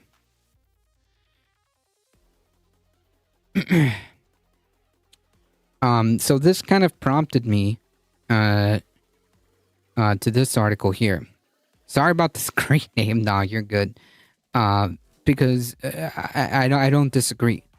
The U.S. Supreme Court reject Black Lives Matter activist appeal over protest incident. The Supreme Court on Monday today allowed a Black Lives Matter activist to be sued by a Louisiana police officer injured during a protest in 2016 in a case that could make it riskier to engage in public demonstrations, a hallmark of American democracy. Yeah, cool. Nice. In declining to hear DeRay's McKesson's appeal, the justices left in place a lower court's decision reviving a lawsuit by the Baton Rouge police officer John Ford to accuse him of negligence after being struck by a rock during a protest sparked by the fatal shooting of a black man, Alton Sterling. The New Orleans Fifth-based U.S. Circuit Court of Appeals in 2023 rejected McKesson's defense that his right to free speech and assembly under the Constitution's First Amendment protected him from the negligence claim. McKesson was represented by lawyers, including from the ACLU. The Baton Rouge protest was one of the numerous demonstrations in the U.S. in 2015 and 2016, arising from incidents involving police and black individuals. These predated the massive racial justice protests that flared in various cities across the U.S. and abroad following the 2020 murder of George Floyd, a black man by a white police officer in Minneapolis. The Fifth Circuit's decision allow Ford's lawsuit could make it easier to sue protest leaders for illegal conduct of an attendee, an outcome that, according to some legal scholars, could stifle activism seeking political or societal change. Sterling was shot by a Baton Rouge police officer in July 2016 after a struggle outside a convenience store where he was selling homemade CDs. The death inflamed racial tensions in the city. The protest 4 days later demanding accountability took place in the area of the front of the police headquarters. Ford was among the police officers assigned to make arrests of protesters on a public highway. He was struck in the face by a rock or a piece of concrete hurled by an unidentified person, losing teeth and suffering head and brain injuries, according to the lawsuit. Ford's lawsuit seeking monetary damages argued that McKesson should have known from his actions leading to the protest that it would turn violent. McKesson was arrested on the day of the protest, but the charges was later dropped. U.S. District Judge Brian Jackson dismissed Ford's suit in 2017, but the First Circuit in 2023 revived it, finding that the First Amendment did not bar the negligence claim. The Fifth Circuit rejected an argument that the lawsuit was foreclosed by a 1982 Supreme Court, a ruling involving black rights activists in Mississippi on limiting liability for protest leaders over the conduct of others when they are involved in action protected by the First Amendment.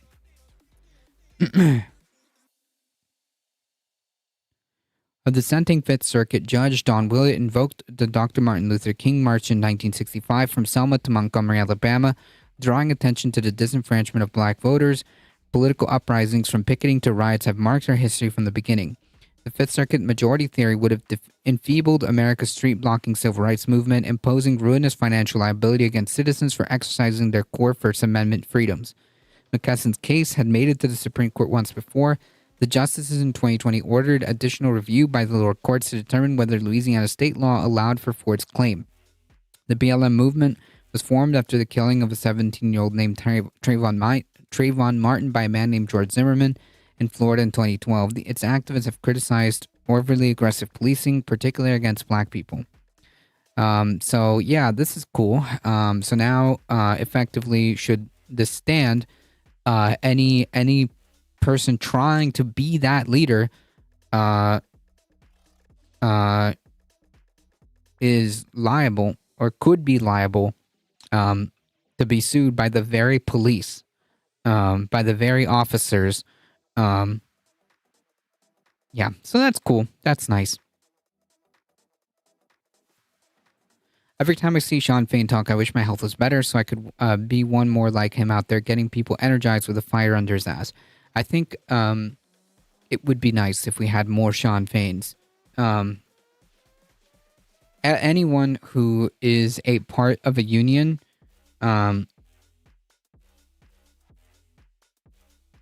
and who, you know, ostensibly because you're part of a union, you have a voice in how leadership is chosen, presumably depending on the union. So I would say look up to people like Shawn Fain. Those are the type of people that you want leading your union.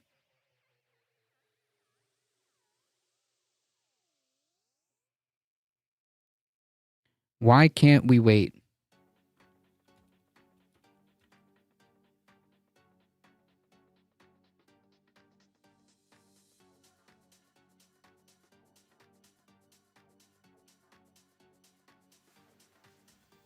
I definitely need to read this.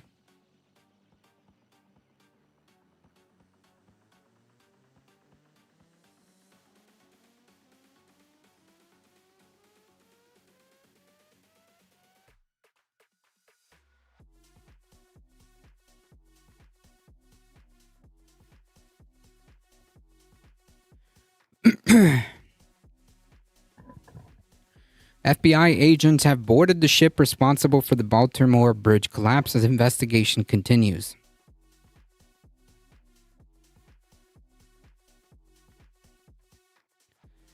Agents with the FBI have boarded the Dolly on Monday, the cargo ship that struck the Francis Scott Key Bridge in Baltimore and triggered its collapse last month, amid reports that it has opened a criminal probe into the events that leading up to the collapse.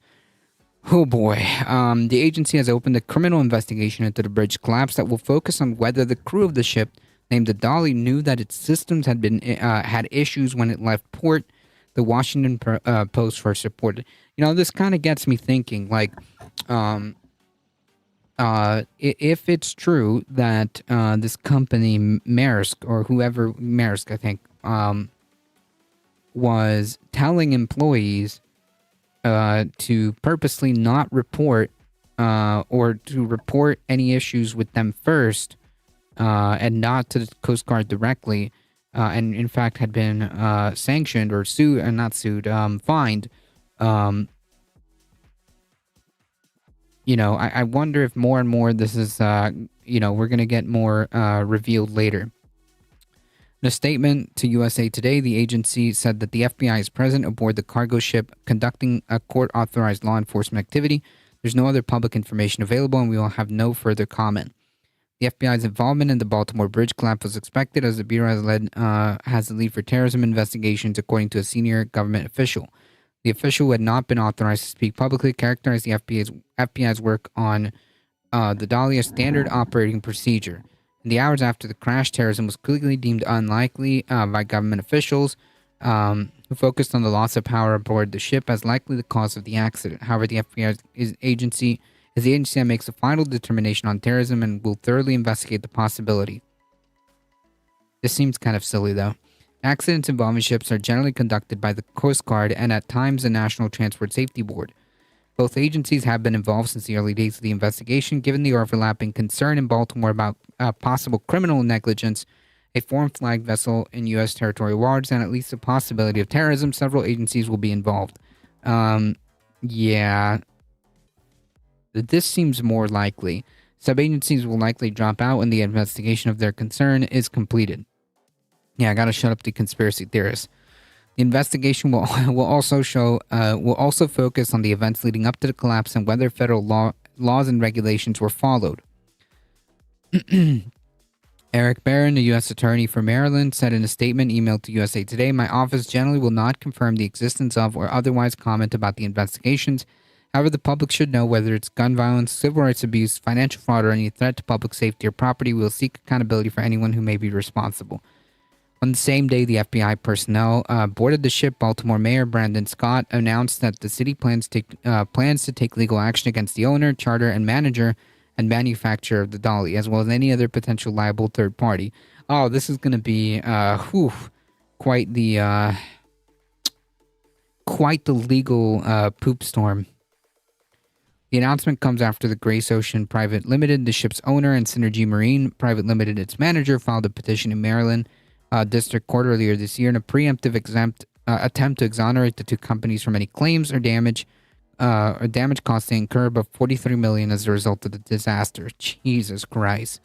I suppose we're going to find more information as this investigation gets on its way of whether or not there was some kind of negligence, whether it be because employees were, say, strong-armed by the company to not say anything, whether they are unaware of any problems.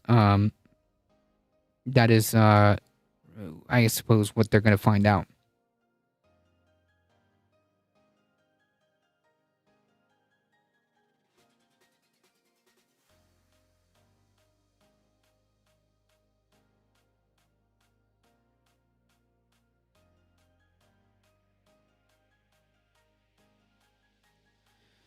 Donald Trump goes after Michael Cohen in New York criminal trial despite the judge's gag order. There's not much to go. There's not much to talk about here other than, like, is there seriously going to be any consequences for this guy?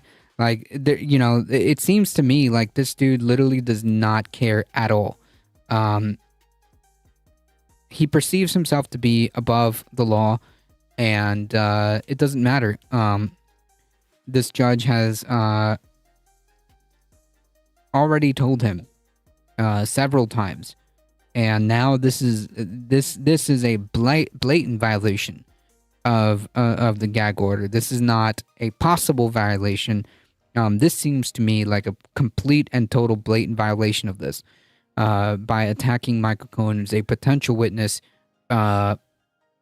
That is completely against the gag order. Former President Trump has continued to attack players in his criminal hush money case that began on Monday, more recently with an attack on potential key witness Michael Cohen on Saturday, despite a gag order issued by Judge Merchan. Has disgraced attorney and felon Michael Cohen has been prosecuted for lying.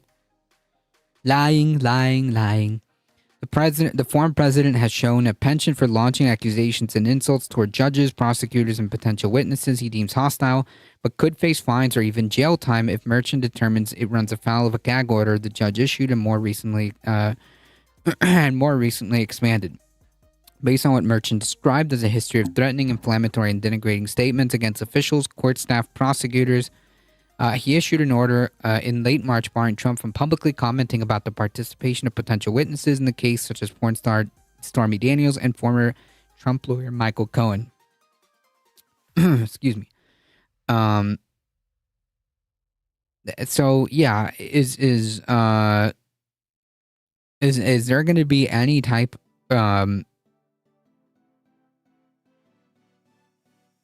Is there going to be any type of accountability? I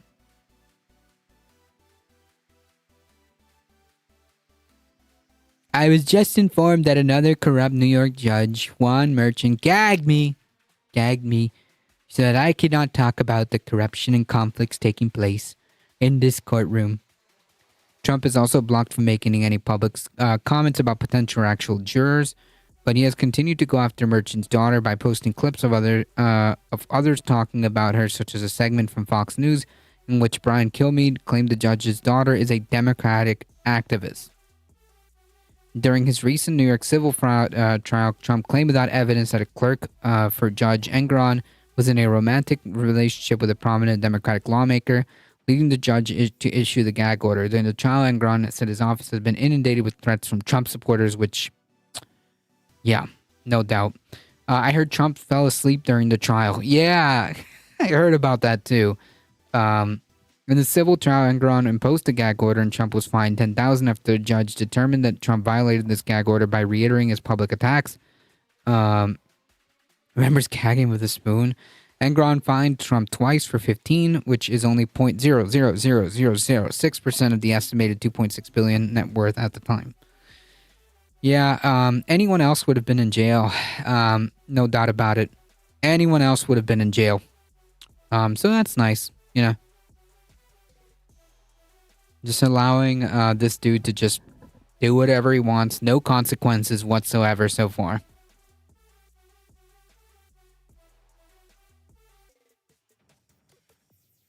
Joe Biden now leads Donald Trump in 10 polls. Oh my God. Nah, well...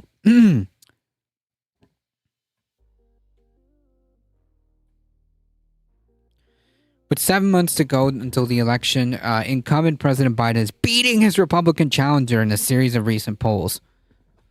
The Democrat is leading Trump in 10 separate polls conducted in last month, though experts have cautioned that it's still too early to call the election and Trump is polling higher than Biden in other polls too. Let's take a look at the polls. The Florida Atlantic University and Main Street. This poll found that 40% will vote for Biden, while 45% expressed support for Trump. However, when all voters were included, both drew, receiving 44% of the vote. Yeah, this poll was conducted March 15 to 17 with a sample size of 1,053. Margin of error is plus or minus 3%, or 3%, which is RMG Research, in a poll of 1,679 voters conducted between April 1st and April 4th, 44% of high propensity voters said they would vote for Biden. While 43, a total of whopping 1%. That is literally still a statistical tie. A survey of 1,200, this is for Data for Progress, conducted between March 27 and March 29, found that 47% would vote for Biden, while 46, a whopping 1%. Ipsos, in April, Ipsos poll for Reuters found that 41% of registered voters would vote for Biden, compared to 37. The survey has a 4 percentage point margin of error, and Ipsos polled 833. Incidentally, that is the exact same margin between them. Yeah, Dark Brandon leading by an average of 1 point so far, with the exception of this one poll. March 27, 1,470 registered voters found that 48 would support Biden and 45 percent would support Trump, which is a margin of error of plus or minus 2.6%, just barely out of that margin of error. It's a way too close to call. Yeah, this is a statistical tie so far. Not much has changed, which is why I've said time and time again, if these don't change in terms of like how electoral politics is going to play out, then it is not looking good. It is not looking good. Conducted between March 18 and March 2028, this poll of likely voters found that 45% would vote for Biden, 44% for Trump. However, the poll of registered voters found that 44% would vote for Trump and 42% for Biden. Here, that's interesting because you can kind of see that effect of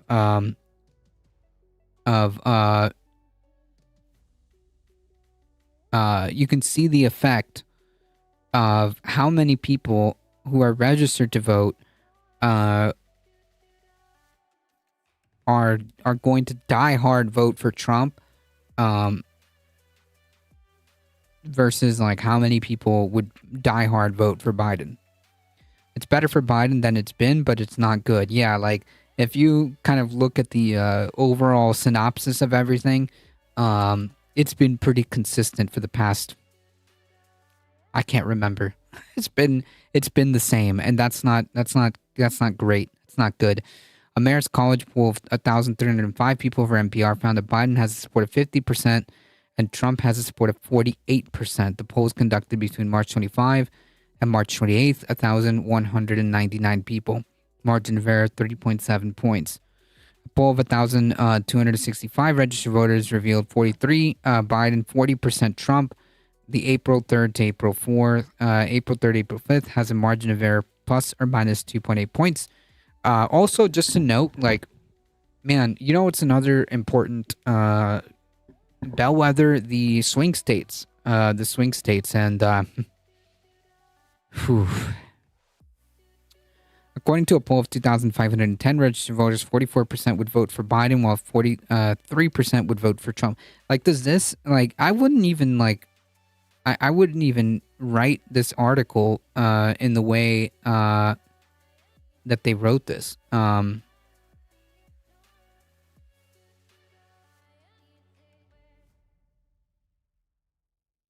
Like, unless you're pulling away with more than, I would say more than like 6% or 6 points ahead, then yeah, it's not great. And given the fact that, like, Biden is deeply unpopular at this time, for reasons that he should know by now,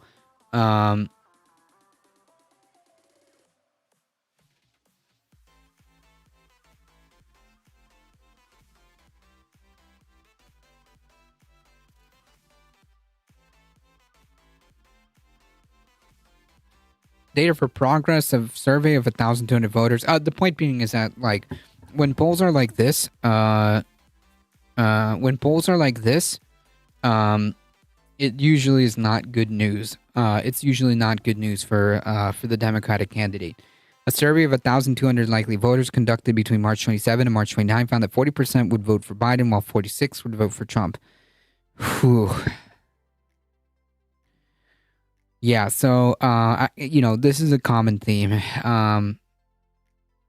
that you are going to see here. It's, 1%, 2%, 3%, not enough. Registered voters 44 to 42, 50 to 48, 43 to 40, 44 to 43,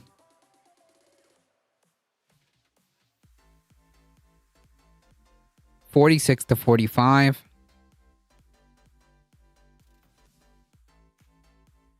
Heath Brown, the associate professor of public policy at the City of New York, told Newsweek on Thursday that the race was very close. The polling over the last several months indicates this is a very close race. I wouldn't read too much into any 1-2 polls at this point. The trend seems to be that the campaign will be a significantly tight one, and I suspect the polls will reflect that until November. Whew. Yeah. Not good, not great.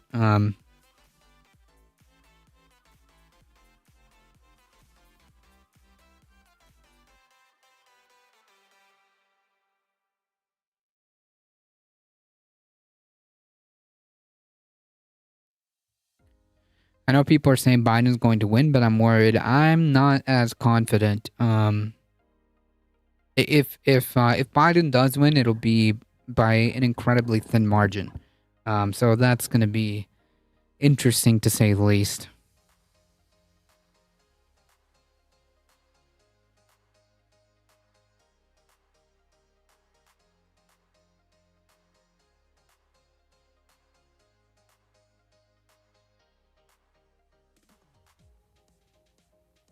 How aggravating is it that that is even this remotely close with a literal fascist dude?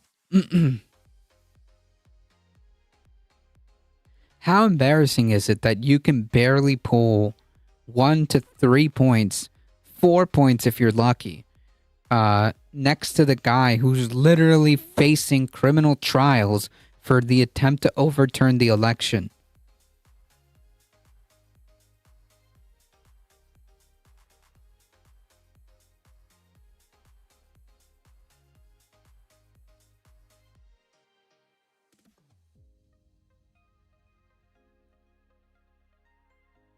I don't know if it's ego. I don't know, whatever the reason is. But, I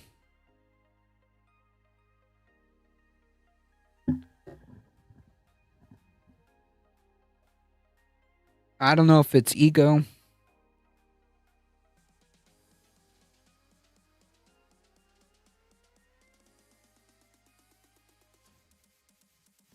But if Biden thinks that if Biden thinks that he doesn't need young people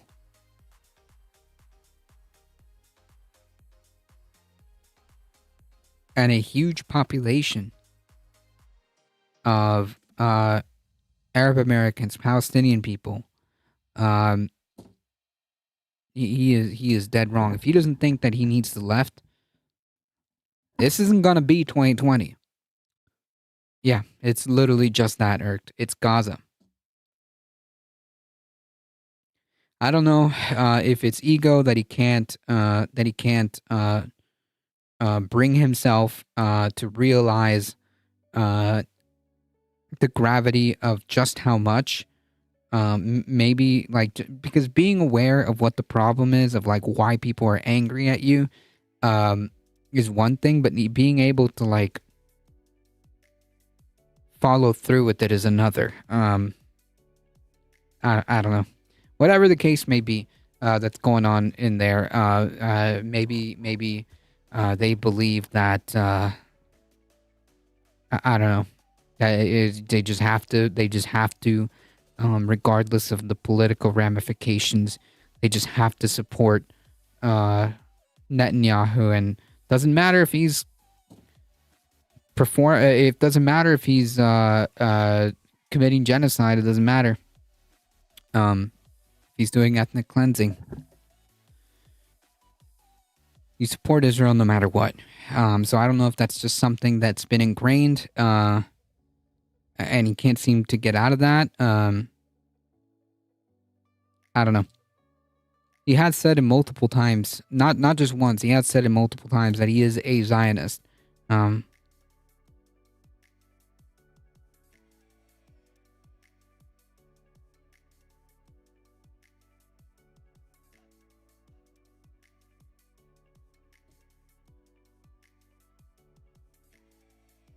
If he loses, he will have no one to blame but himself.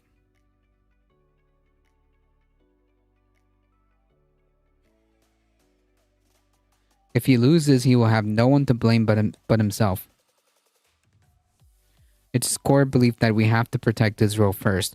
Right, and I don't know if it's ego or if it's just ideology, or if it's just complete and utter blindness. It doesn't frankly matter. But whatever. Gotta go. Thank you so much. I appreciate you stopping by. In any case, if he loses this election, he will only have himself to blame. We are not responsible for running his campaign for him. We are not responsible for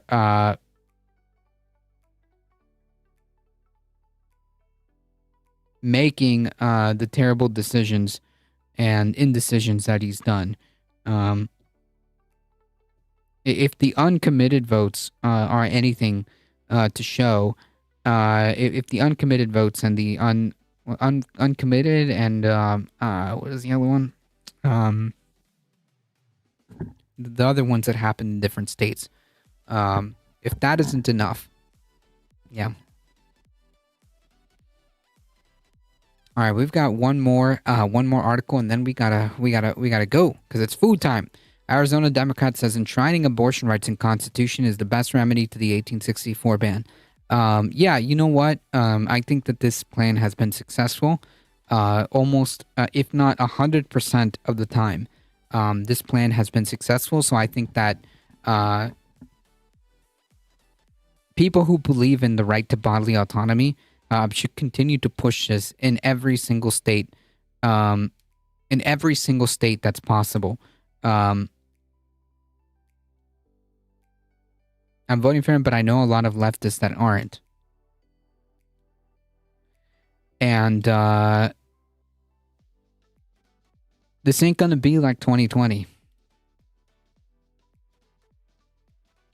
This ain't gonna be like 2020. Repealing the 1864 near-total abortion ban that Arizona's state Supreme Court recently ruled was enforceable would have little effect because the damage is done, said Democratic Congressman Ruben Gallego on Sunday. Any initiative they pass right now wouldn't even take effect for quite a while, said the U.S. House member and Senate hopeful, told NBC News on Sunday, referring to the 90-day delay which such a maneuver could undergo before taking effect.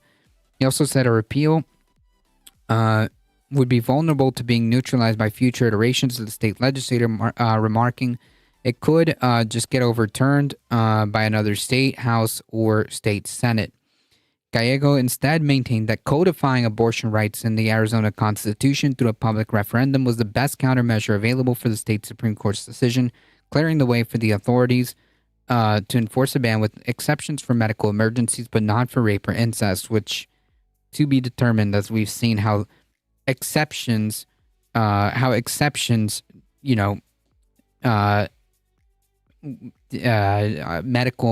exceptions turn out. Jimbo Slice, I'm voting for RFK, seems like a normal, well-adjusted gentleman. That has to be sarcasm. That has to be sarcasm. I'm going to take it as such. The only protection we really have is to codify this and put it on the ballot and enshrine it. Yeah, I agree. I agree.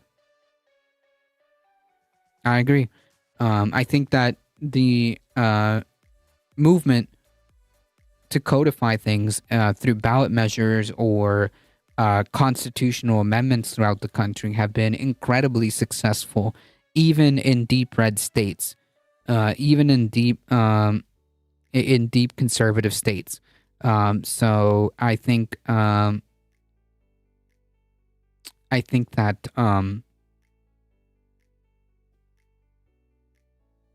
think that's probably the best case scenario in terms of trying to preserve bodily autonomy. Exceptions can't be used, as we've seen. Yep, because like what constitutes as a medical emergency according to the government, and if the doctor deems it a medical emergency, and the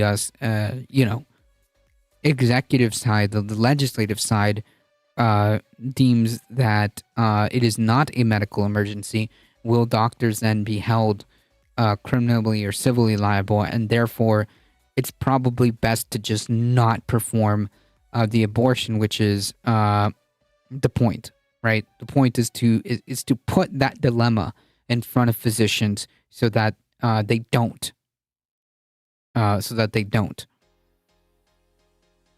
Even if Texas Supreme Court approves it. Yep. The doc will have to consult a preacher.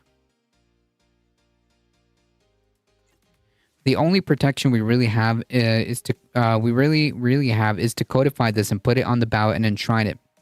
The abortion rights once granted federally by the U.S. Supreme Court's landmark Roe v. Wade decision in 1973, Gallego added, "Protect abortion rights." This comment came 5 days after the right-wing court's ruling allowing enforcement of a ban that predates Arizona's statehood by nearly 5 decades.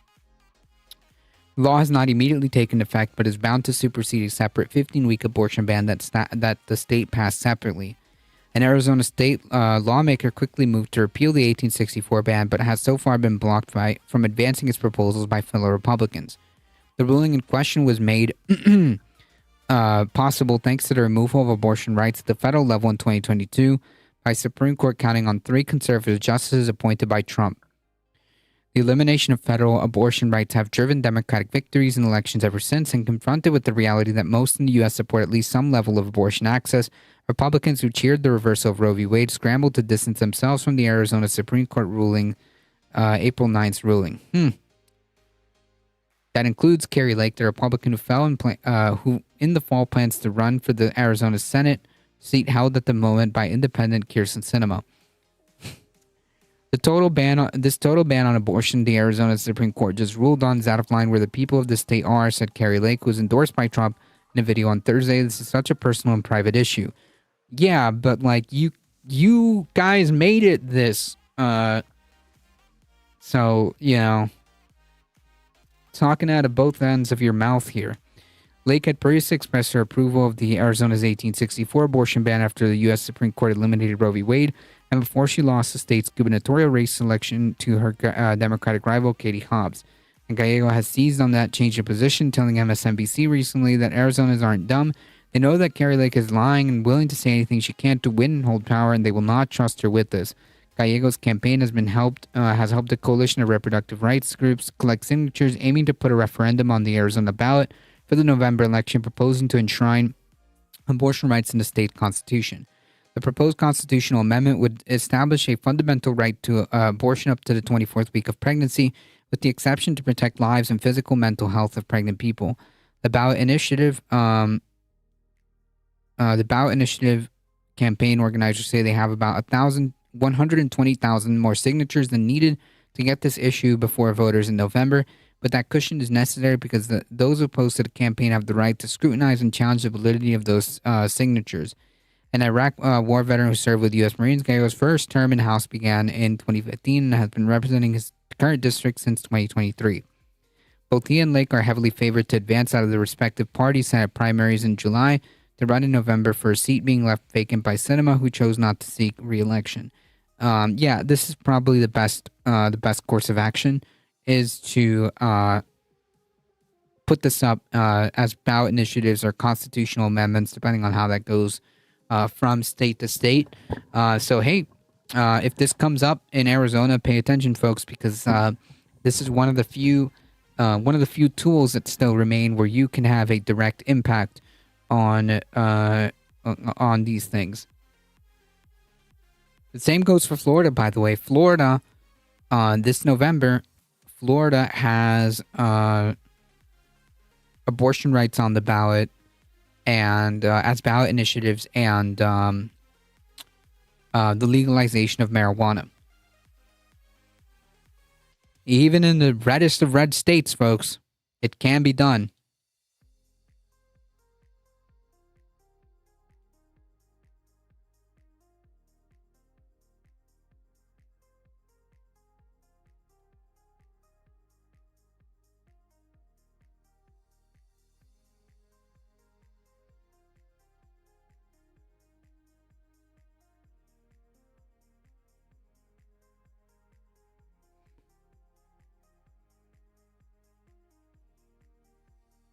All right, folks.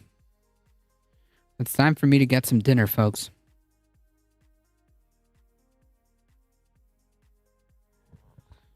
Folks, I gotta get going. Thank you guys so much for the support. I appreciate it. Thank you, Tina, for rating with your wonderful community. Thank you so much. I appreciate it.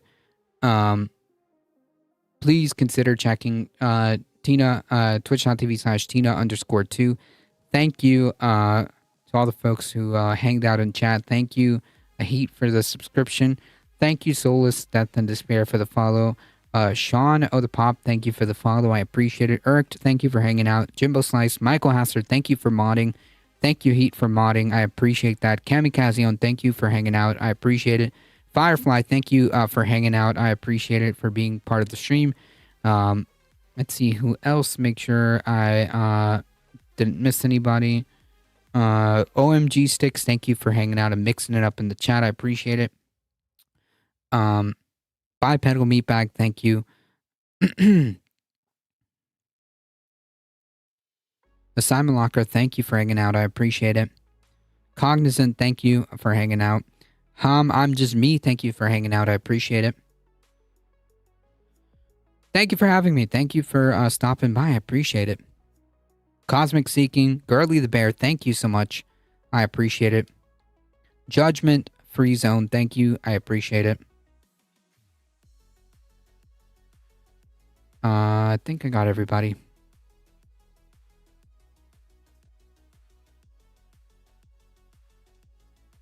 Folks, if you want to support the channel, make sure you hit the follow button on your way out. Make sure if you're on the YouTube, like the stream. It really does help us out. Thank you for the stream. I appreciate it. Thank you. I appreciate it. Thank you. Walter, thank you. Enjoy the food. I appreciate it. Just type out Vaquita. Just type out Vaquita. You may not be able to see it, but we can see it, okay? We can see it. We can see it. I appreciate it. Thank you once again. Thank you, Michael Hassler. Thank you, Heat, for modding the chat. I appreciate it. We'll be back tomorrow at 5 p.m. Eastern Time. As always, folks, please stay safe. You got to type it with a capital letter. Look, check it out like this. The rest of the chat can see it. Although you might just see Vaquita's name with a capital letter, the rest of the chat will see the... Yeah, there you go. Look at that. I like how integrated the YouTube chat can be with those emotes. I might need to add more of these better TTV emotes that can, even if you like can't 100% see it on YouTube, at least if you type it out, like you can see it in chat, in the Twitch chat. Nice. I suppose that's one way of helping to bridge that even further. Anyways, I appreciate you, Walter, for stopping by. Thank you. Thank you. I see you. As always, folks, I gotta get going. Please stay safe. Please take care of each other. I love you all, and I hope to see you guys in the next one. 5 p.m. Eastern Time. See ya. Whew, hang tight, folks. Thank you, Kamikazion.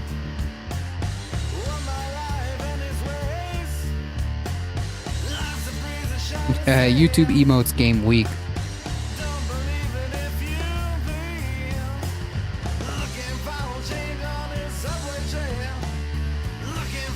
Hang tight, folks.